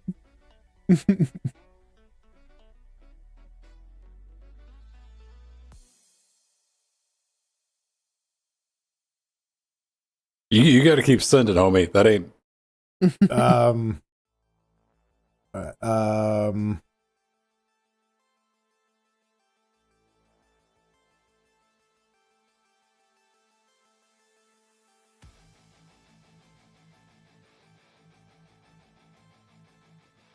I'm gonna cheat and do the arrow.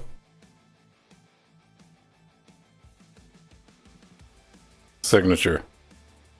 Yeah. Oh, that was name. Okay, no, I read that as my Acme. Yeah. Yeah. Well, like writing, a pen, something. Oh, this both of these are bullshit. All right. Yeah, I had some bullshit options. Which one did it? Signature Oh, it picked the more bullshit one. Fuck. Oh no! Oh no! Bonus bullshit.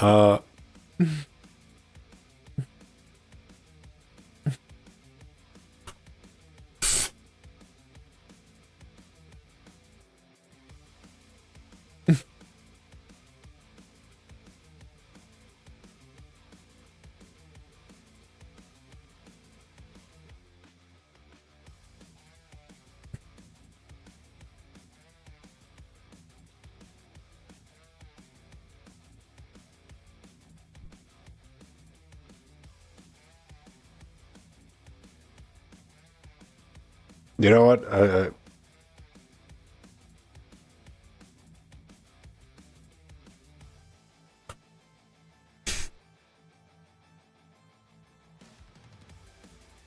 Oh yeah. Okay. All right. I got it. I have no idea how to do that better. No, it's about as good as you can. Yeah. All right. Vitamin. Yeah. Oh, dominant. Ugh. Okay. That's fine. That's some good clean fun. Wholesome. Remember to ever plan ahead. Norse Ranger, thank you for the 23 months. We can do nothing but custom words. So blah. So bizarre. Fuck off. And I want everybody to know we're doing a good every time we nuke one of these bots, because you need to have an account with a verified email that's older than a fucking week in order, and you have there's some lead up time for it. Yeah. Right. Like these aren't like insta burn accounts in order to chat. So we're doing our part. It's way better than it used to be. Who was it? Like John or Josh or whatever fucking bot it was. That was just. Yeah. Oh yeah, dude. There was that one on IRC back when we were on Freenode. There was a real bad spammer. Oh really? Yeah, it was, but he was like hitting every channel. Mm-hmm. I remember getting hit up, and people were like, "Jordan, you're the IRC admin. Can you do anything?" I'm like, "No, I can't. It's an IRC channel. This is basic. This is TXT over TCP, baby." Ban the word "the." I can ban URLs. That's the best I can do. Yeah. I don't know, like. One thing I don't think I would ever want to do, I get why people do it. When they do it for, I'll watch Maximilian, he'll, like, if he's playing a game he doesn't want spoilers, and it seems to be very effective putting it in sub mode. Seems to work pretty good. I'm like, all right, I get it. You have to have an investment. Right. Like, you gonna burn that? You're like, I don't understand people. Okay. Now, I get the people who just want to come in and, like, bring the chaos, right? You know, they're like, oh, here's the spoiler, fucko, yeah. Mm-hmm. I get that. I understand that. You know, I was fucking 14 once, too. I get it. What I don't get is the motherfuckers that are trying to casually, very unsubtly, but to them, they're like, this is a fucking masterpiece of easily deduced writing with clues buried in it. And it's like the motherfucker said, don't drop spoilers. Yeah. and you drop in hints. Like, here's a hint, my dick's on the table. Like, what are you doing? Are you that person? I want to hear from, like, what's your thought behind that? He's like, don't give me hints. I don't want help. Or just any streamer generally, like, let me draw a landscape with words for you without directly telling you. Now, To a certain level, only a certain level I can empathize. I have been watching people play games on the internet for a while, and sometimes there's just like come on, dude, it's right fucking there. How are you not seeing it? But the screaming at the screen moment, yes. Yeah. And like, sometimes you might feel the urge to use the ability to communicate with the person and try and say something. But I get the I'm screaming at the thing and there, but yeah, as I said, I get the person's like, fuck, god damn it, it's right there, motherfucker. I don't get is the person who tries to massage that in, even though, because both of those can clearly fucking read. They're like, no backseating, no spoilers, just pin fucking. Like, nah, man. I don't know, dude. I don't. Sometimes it's just infuriating, or like, you like, it's clearly there in the middle of the fucking screen, and these guys don't see it. So I felt that, but I also realized that no one gives a shit about what I have to say on the internet. Yeah, and so I just don't bother posting it. Do you think that's like cyclical? Maybe. Self-fulfilling. I think there's certainly like a selection for it, where like, you know, certain people are gonna, as you say, are gonna take it as the challenge, right? Like, of like, well, how I'm can gonna try and I dodge the rule as much as possible and still manage to get away with doing the thing that I'm not supposed to. Yeah, but that's like humans, right? You set any sort of rule system and people immediately try to maximize and game it. Like Skirting. our fucking Discord's filled with like fucking velociraptors that like to bite the fence. Like, it's like, so how far can you push it? I'm like, do we have to? Why does that always have to be step one? Humans don't like. Yeah, I mean, like it's a very foundational human experience, right? You gotta push that barrier. You gotta touch the hot stove, get burned, so that you know not to touch the hot stove. I don't think that's a good analogy, because like if somebody's like, "Hey man, don't do that," I'm like, "Cool man, I respect what you got going on."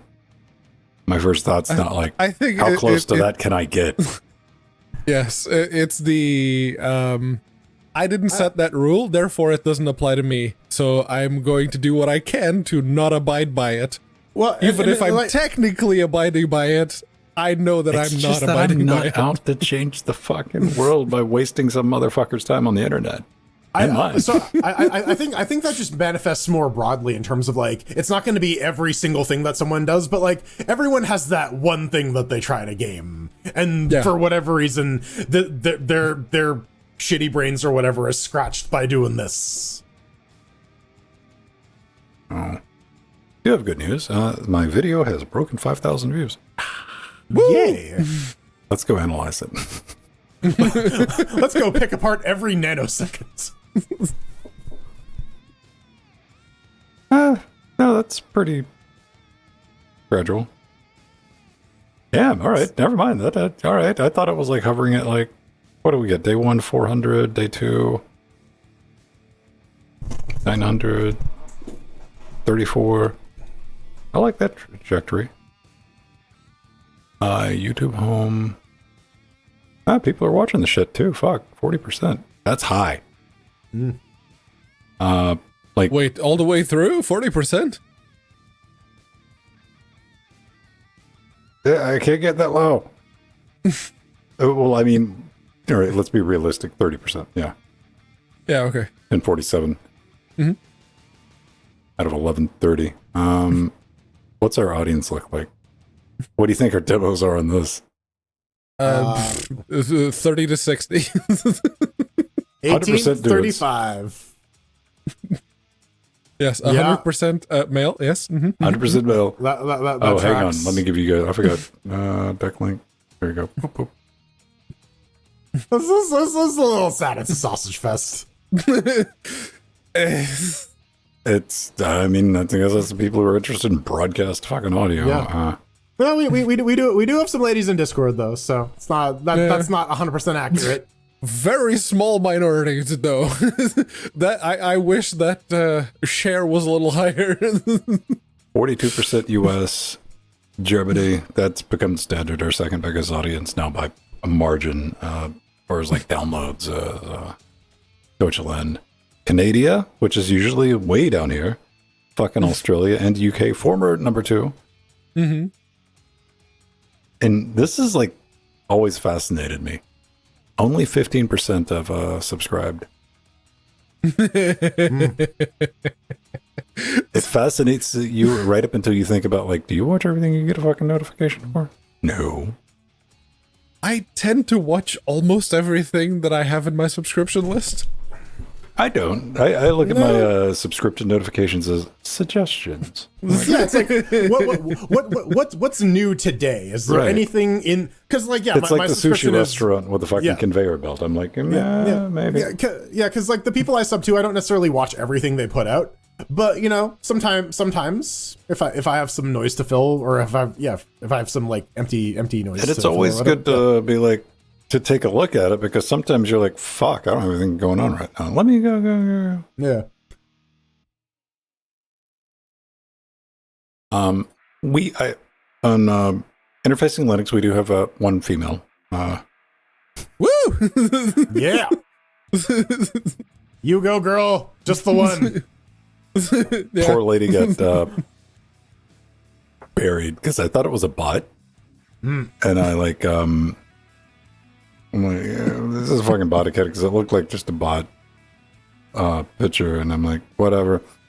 I'm like, who is this? And I went to the channel, and I was like, oh nope, that's her. The fucking who is this? Oh, you're a like physicist in Norway. All right, got it. Cool. That tracks. Yeah. So then I was like, yo, how you doing? Listen, we got to make some inroads in the Norwegian physics scene, man. I think it's an untapped market. I think it's an untapped demo of opinionated scientists who need to play Half-Life and be like, oh, none of this is accurate. Yeah. Or secretly wishing for a resonance cascade.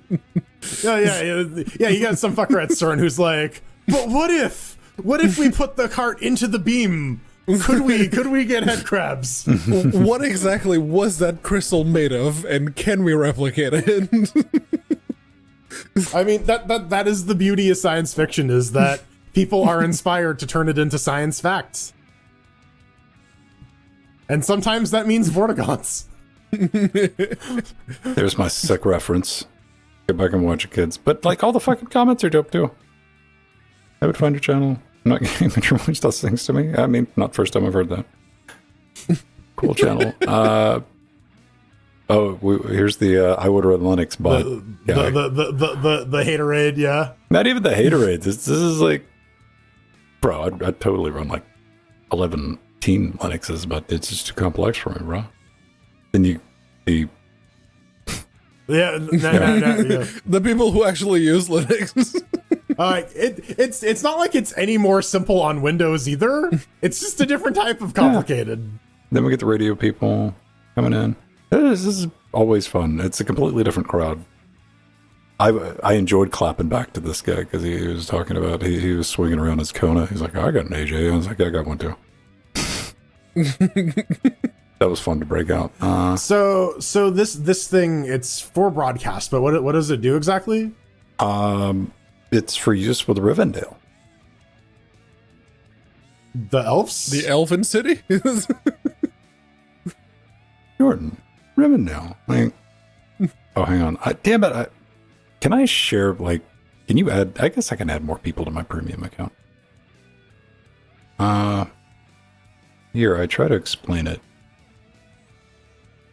Let me see. Can I get to where do I need to be? See, you gotta understand, elves, huge fans of terrestrial broadcasting. Right. And you know what? No FCC in Middle Earth, bitches.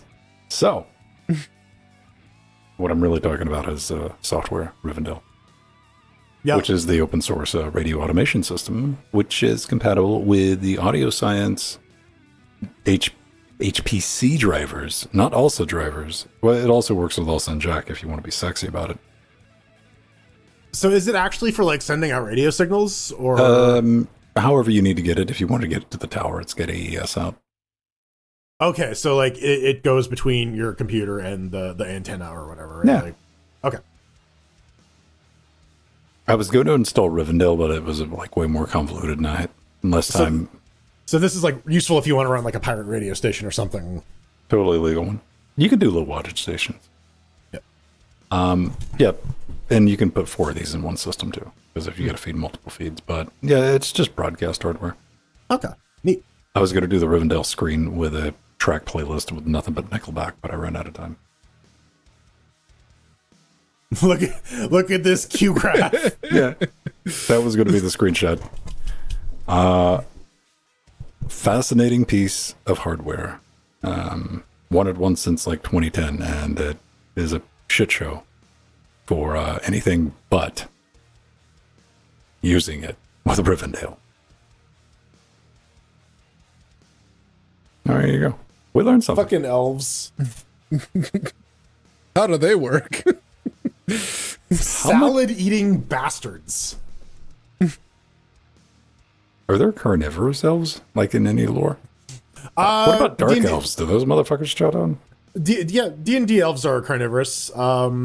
The one of the Daughter of the Drow books specifically makes mention to drow eating giant calamari.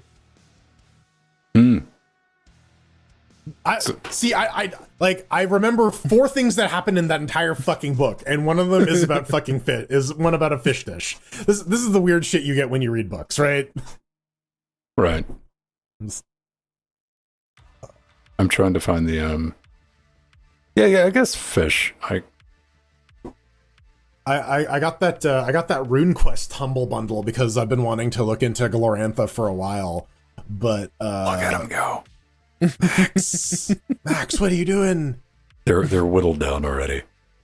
That's clearly not a hobbit. There was a tall man there.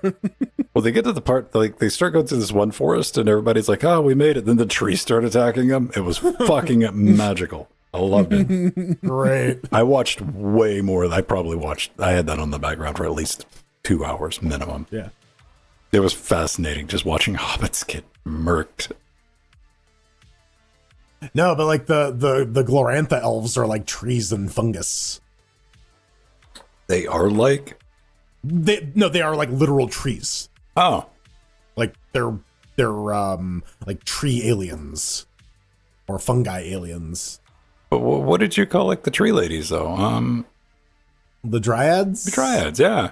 Yeah, they're the sexy tree ladies. Yes. What are they, dryads with pointy ears? Yeah. All right. Dryads with extra steps. I don't know. It was like was that copyrighted by someone? Yeah, Steve Perrin, but he's dead now. So that's wild. The Mind Flayer? The Mind Flayers. I don't know. What is he talking about? Giant calamaris in the Underdark because of Mind Flayers? I don't know. Maybe. I don't assume all squids know each other. I'm not like that. Oh. Oh, anybody remember Boogie 288? Yeah, Francis. I heard there was some hubbub this week or something. A little bit. There's been some hub about that person for a while. He was like scamming people, and then he's saying he has cancer, and apparently he was scamming people by saying he had cancer. Right, and yeah, there's some relationship there. The one scam that you can't. Right, yeah. That's the third fucking rail right there, dude.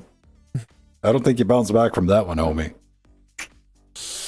It's just weird because I only know the guy from like YouTube 15 years ago. He was. I've never watched any Boogie content. Me either. I have only ever seen like GIFs.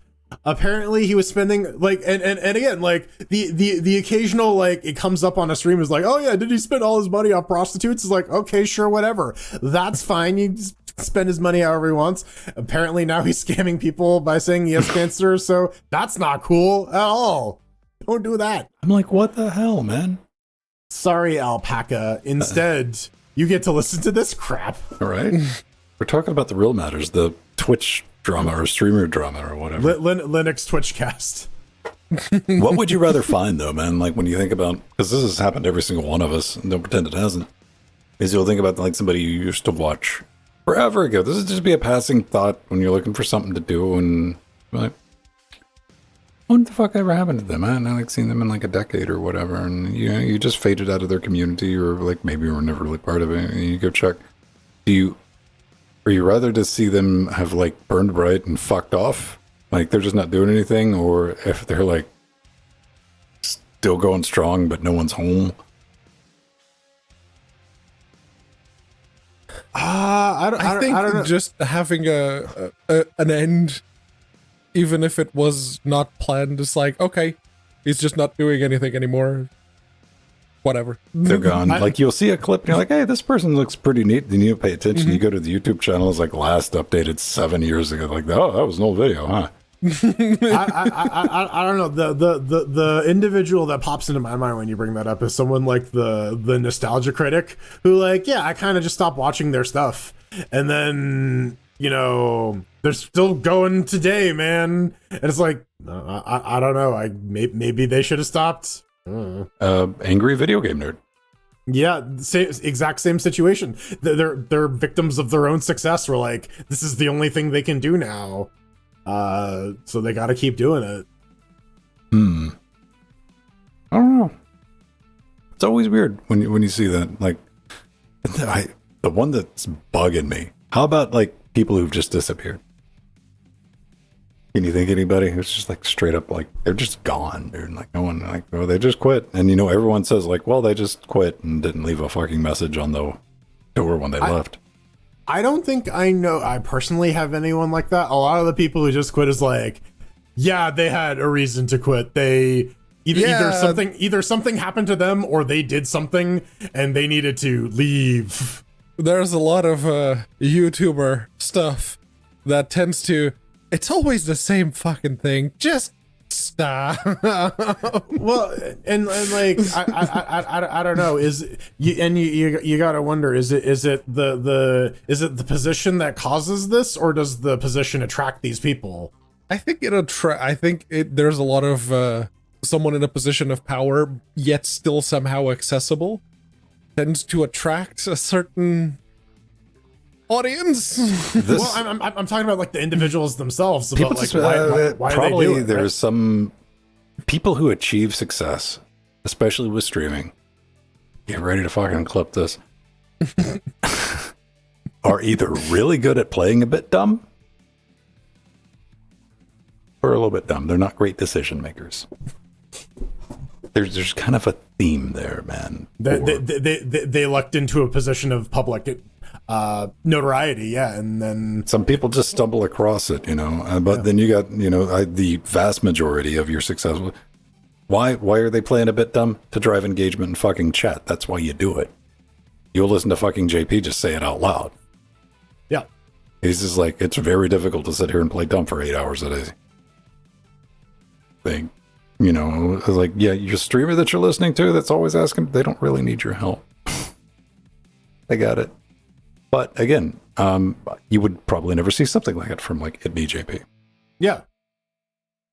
He's good smart enough. But this is all solved by a very simple thing I have. Don't fucking talk in DMs. If somebody that you don't fucking personally know wants to talk to you, say, hop in chat. Done. Problem solved. You ain't gonna get freaky unless you're looking for that. Then unless it's that kind of chat, in which case not even that type of like I'm not on fucking internet. I'm like, don't fuck around with people who like watch your shit. Oh yeah, simple pro. Yeah, the power dynamic engage might in the power look dynamic, enticing, but it's not gonna end well. No. You and like you may have the notion in your brain that, oh, I won't fall victim to this. I'm this perfect pure person. No, you're a flawed, shitty human being like everyone else. Don't put yourself in the position in the first place. Stay away from the bad decisions. Yes. It's called being proactive. But then again, this is easy for us to say. If you're fucking 21, yeah, well, when your frontal cortex isn't fully fucking developed yet, right? Right. Mm-hmm. And you get all of a sudden get like thousands or in some cases millions of dollars. Right. And that's one of the things I said when Lethal Company popped off. I'm like, we're about to see how a 20-year-old deals with becoming a millionaire overnight. That's a real thing, man. It usually doesn't end well. Yeah, dude. Like getting people. Hopefully they get the car working though. Well, it's in I the. think it's out of beta now. It's in the stable. I was thinking about maybe next week we're gonna just get in the fucking game, crank the fucking card college. That might be the fucking play, dude. But the second we get like an inch of forward momentum, it's like, all right, and we're done. And we're done. Boom, credits. But yeah, how do you think you would fucking handle it? Like you just blow up. I don't think I would handle it very well. I think this is the level of notoriety that I'm comfortable with. This is a little higher than I like. Even doing this for me is usually anxiety inducing. It's fine once I'm here and it's okay. I'm okay once I'm here, but like just even the thought of even coming online and being live for a bunch of people. See, Pedro breaks my theory with anxiety, because normally when I know people that are like, you just ain't been shot at enough. that's the thing. I know that once I'm here, it's fine. I like being with you guys. I like people watching. I like the engagement and the back and forth that we have. But before I get here is this. I mean, that's just stage fright, right? Like, some people just never get over that. Well, I mean, to that point, when I sit down, if I'm doing it, if I'm not here, I'm at work, I'm doing that, not a problem. But if I'm here by my fucking self and I cut everything on to record some fucking lines, I go ahead and block off 30 minutes to get over my fucking throat. Don't want to make the voices right.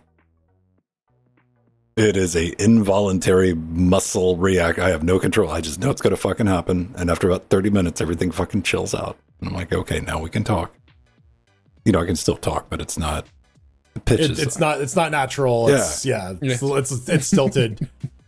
Yeah, no, and like it's I don't know. It's for me, it's just more performance. I have to perform a lot anyways, just by being an autistic person, right? I gotta perform for my coworkers. I gotta perform for podcast. I gotta perform for whatever, right? Like, and so for me, it's just another mode of that. It has a little bit of it's had an interesting bleed through on those other modes, though. I gotta say, I find myself not liking gaps in conversation. I instinctually try to fill silence now with something. That goes other ways. That's like, Jordan's great at keeping the conversation going. It's like, that motherfucker never shuts up. Yeah, that's it. And like. Yeah, and like normally I don't talk that much. I don't know. Yeah, no. Outside of this, I don't talk. Well, unless Nori is asking me questions, I don't talk. I have to talk a lot in my job because I have to explain stuff to people who don't necessarily want to understand what I'm explaining to them. So, but you need to document that you said it. Yeah, we need to go over it in writing. So, I send a lot of emails and a lot of per my last email. per my last raven. Dude, I don't know, man. Like, I've never had a problem like getting up in front of. But I mean, I think a lot of it's what you're exposed to. Because I was playing in bands when I was a teenager, playing in fucking dive bars that we had no business being. Like, I've been in front of people. Like, I don't have a switch for that. Now I do get. Like, hey, are we going to be doing a good show? Hey, is nothing going to catch on fire? I do have that stress of like, because I've gotten pretty good at keeping all the back end shit running while doing a show. But, there's like 20% of my brain just is checked out. So I want to make sure that I'm trying to be present when I'm still focused on a bunch of other things. I don't know if that is like really stress. I don't know. I guess it's still stress, but it doesn't bother you at some point, right? Well, yeah. Then I think everyone experiences like stress, but again, it's just like how you deal with it, right? Mm-hmm. Some people are able to like, and again, it's case by case, right? Where some people are able to channel certain types of stress into productivity. Yeah, it gives you that extra level of alertness, or if the pressure is really on, like something really bad just happened, I don't even think about what's happening. I'm just doing what I believe it to be the best course of action at that point until someone reaches out and says stop. And then hiding the evidence. You just gotta like cram them in the tub full of acid, getting rid of the wetnesses. Just doing whatever needs to be done at that point. But for something minor, again, like coming on the show, leaving all the burners on. The 30 minutes leading up to it, and it's completely inconsequential. I used to have that. I think one of the consequences for me of doing this for 12 years is I don't get that anymore. I think I'm just able to just switch.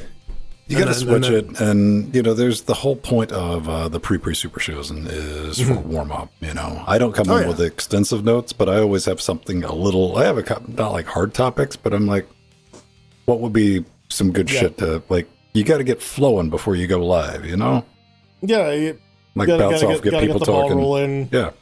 And also, like, it's a good way to just get rid of all the other detritus, because, like, we're here to talk about specific stuff. So if we get all the random crap out of the way first, it's a little easier to, you know, stay on. The mental challenge of discussing things without spoiling them. Yeah. Well, having a nice little segment carved off where you can be like, yeah, and just fucking let it all out. Spoiler zone. Snape killed Dumbledore. That's something that I understand why it would bother some people, because it colors your experience, but it doesn't bother me. It's like, you want to spoil shit for me?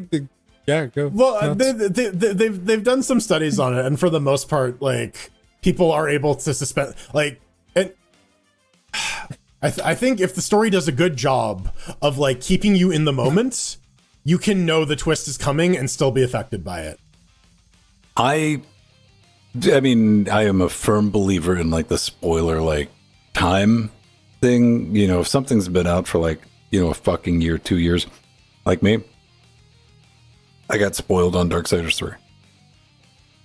There was a big twist, and just what was I reading through? I was like reading through a guide. I'm like, all right, what's this horse shit? And I'm like, oh, and then you find out that I'm like, oh.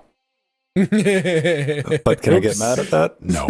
No, you're reading a walkthrough. You were of the looking game, at right? the walkthrough, so I was like fucking 6 years old, 8-year-old game, however old that game is, and yeah, like there's definitely a get out of jail free, but I don't actively have any desire to spoil anything for anybody. No, I try to keep shit on down low. no, I'm not going around actively spoiling stuff for people, but it really genuinely does not bother me to have something spoiled. I still get to experience it, and yeah, sure, it'll be colored, but yeah. and again, I think it's that notion of, like, it's this unwanted knowledge being foisted upon you, and you're like, no, stop it. It's part of our non-existent reptile brain. It all boils down to some people like surprises and some people don't. Yeah. Spoiler alert. I can do without.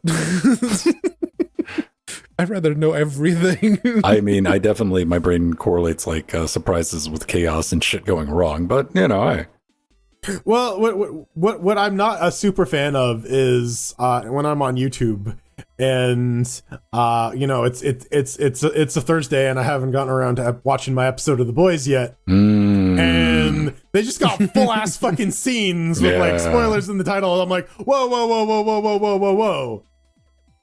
Like, my biggest thing right now is even like plot spoil, because, you know, I fucking know that the thing happened in Last of Us 2, but I still haven't played Last of Us 1 because, like, that story arc I still want to experience.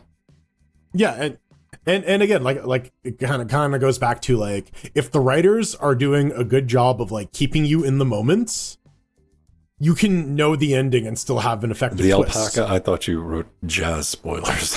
I'm like, wait. Yeah. Snake jazz.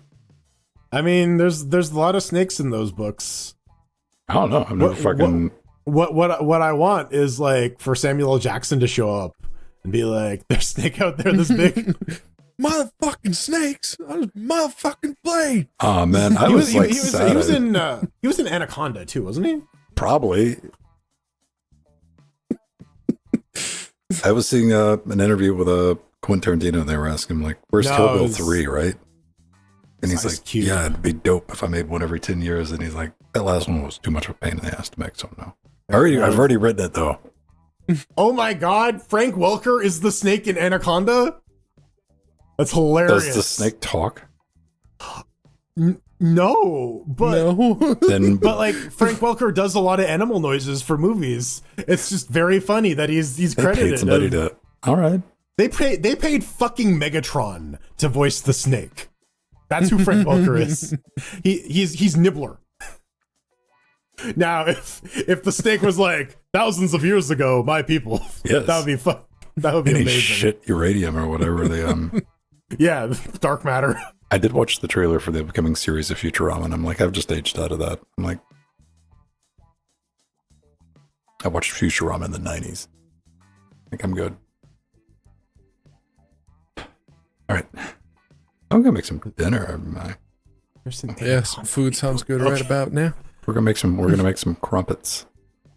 I'm just gonna crump in the dark alone. Is, Yeah, is that slang? no, it's a dance move. It's a like dance. yeah, it's crumping. I'm gonna regret that. Google crumping, yeah. With a K.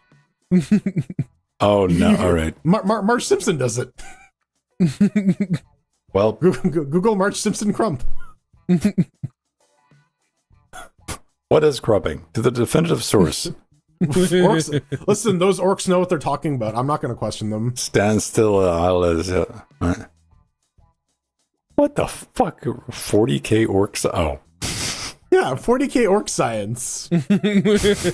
What did you? GIF of crumping. What did you expect? I don't know. Asking my dark gods. A global 40k orc science. free expressive. It's a musical style. Street dancing, yeah. All right. A crumper. Maximum crump. Like your belt. I always wanted to buy one of those like checker belts. Not cool enough for them. I mean, you're talking to somebody who just realized what shrimping was. I'm like, oh, we got a name for that. Makes sense. Not like in jiu-jitsu? No. Man. You will immediately have the same like, oh. What did you call that? 4? Yeah, this. The modern office has defeated me. My back is always sore from shrimping at my desk all day. And of course, no. Your back is sore. Okay. All right. I was thinking of shrimping as in the jiu-jitsu. Bubble gum. Oh. When you shrimp to get out of a hold or a position. Well, I mean, that's not too far off, but... Yeah, you're still assuming the position. Yeah, it is like, I catch myself assuming that position, man, and I try to actively fight against it when I realize, like, Hey, good mornings. Also really good for that, because you got to keep your chest up. You got to maintain the chest thoracic extension. Yeah, then you're shrimping. That's just shrimp dumping. Like, I would fucking play that. Yeah. Like, I would not. I would dunking shrimp. I would prefer not to even know what the fucking mechanic or game mechanic or rules are. I would just be like, all right, let's do this. Bye, everybody. Right. Have a great rest of your weekend. Bye.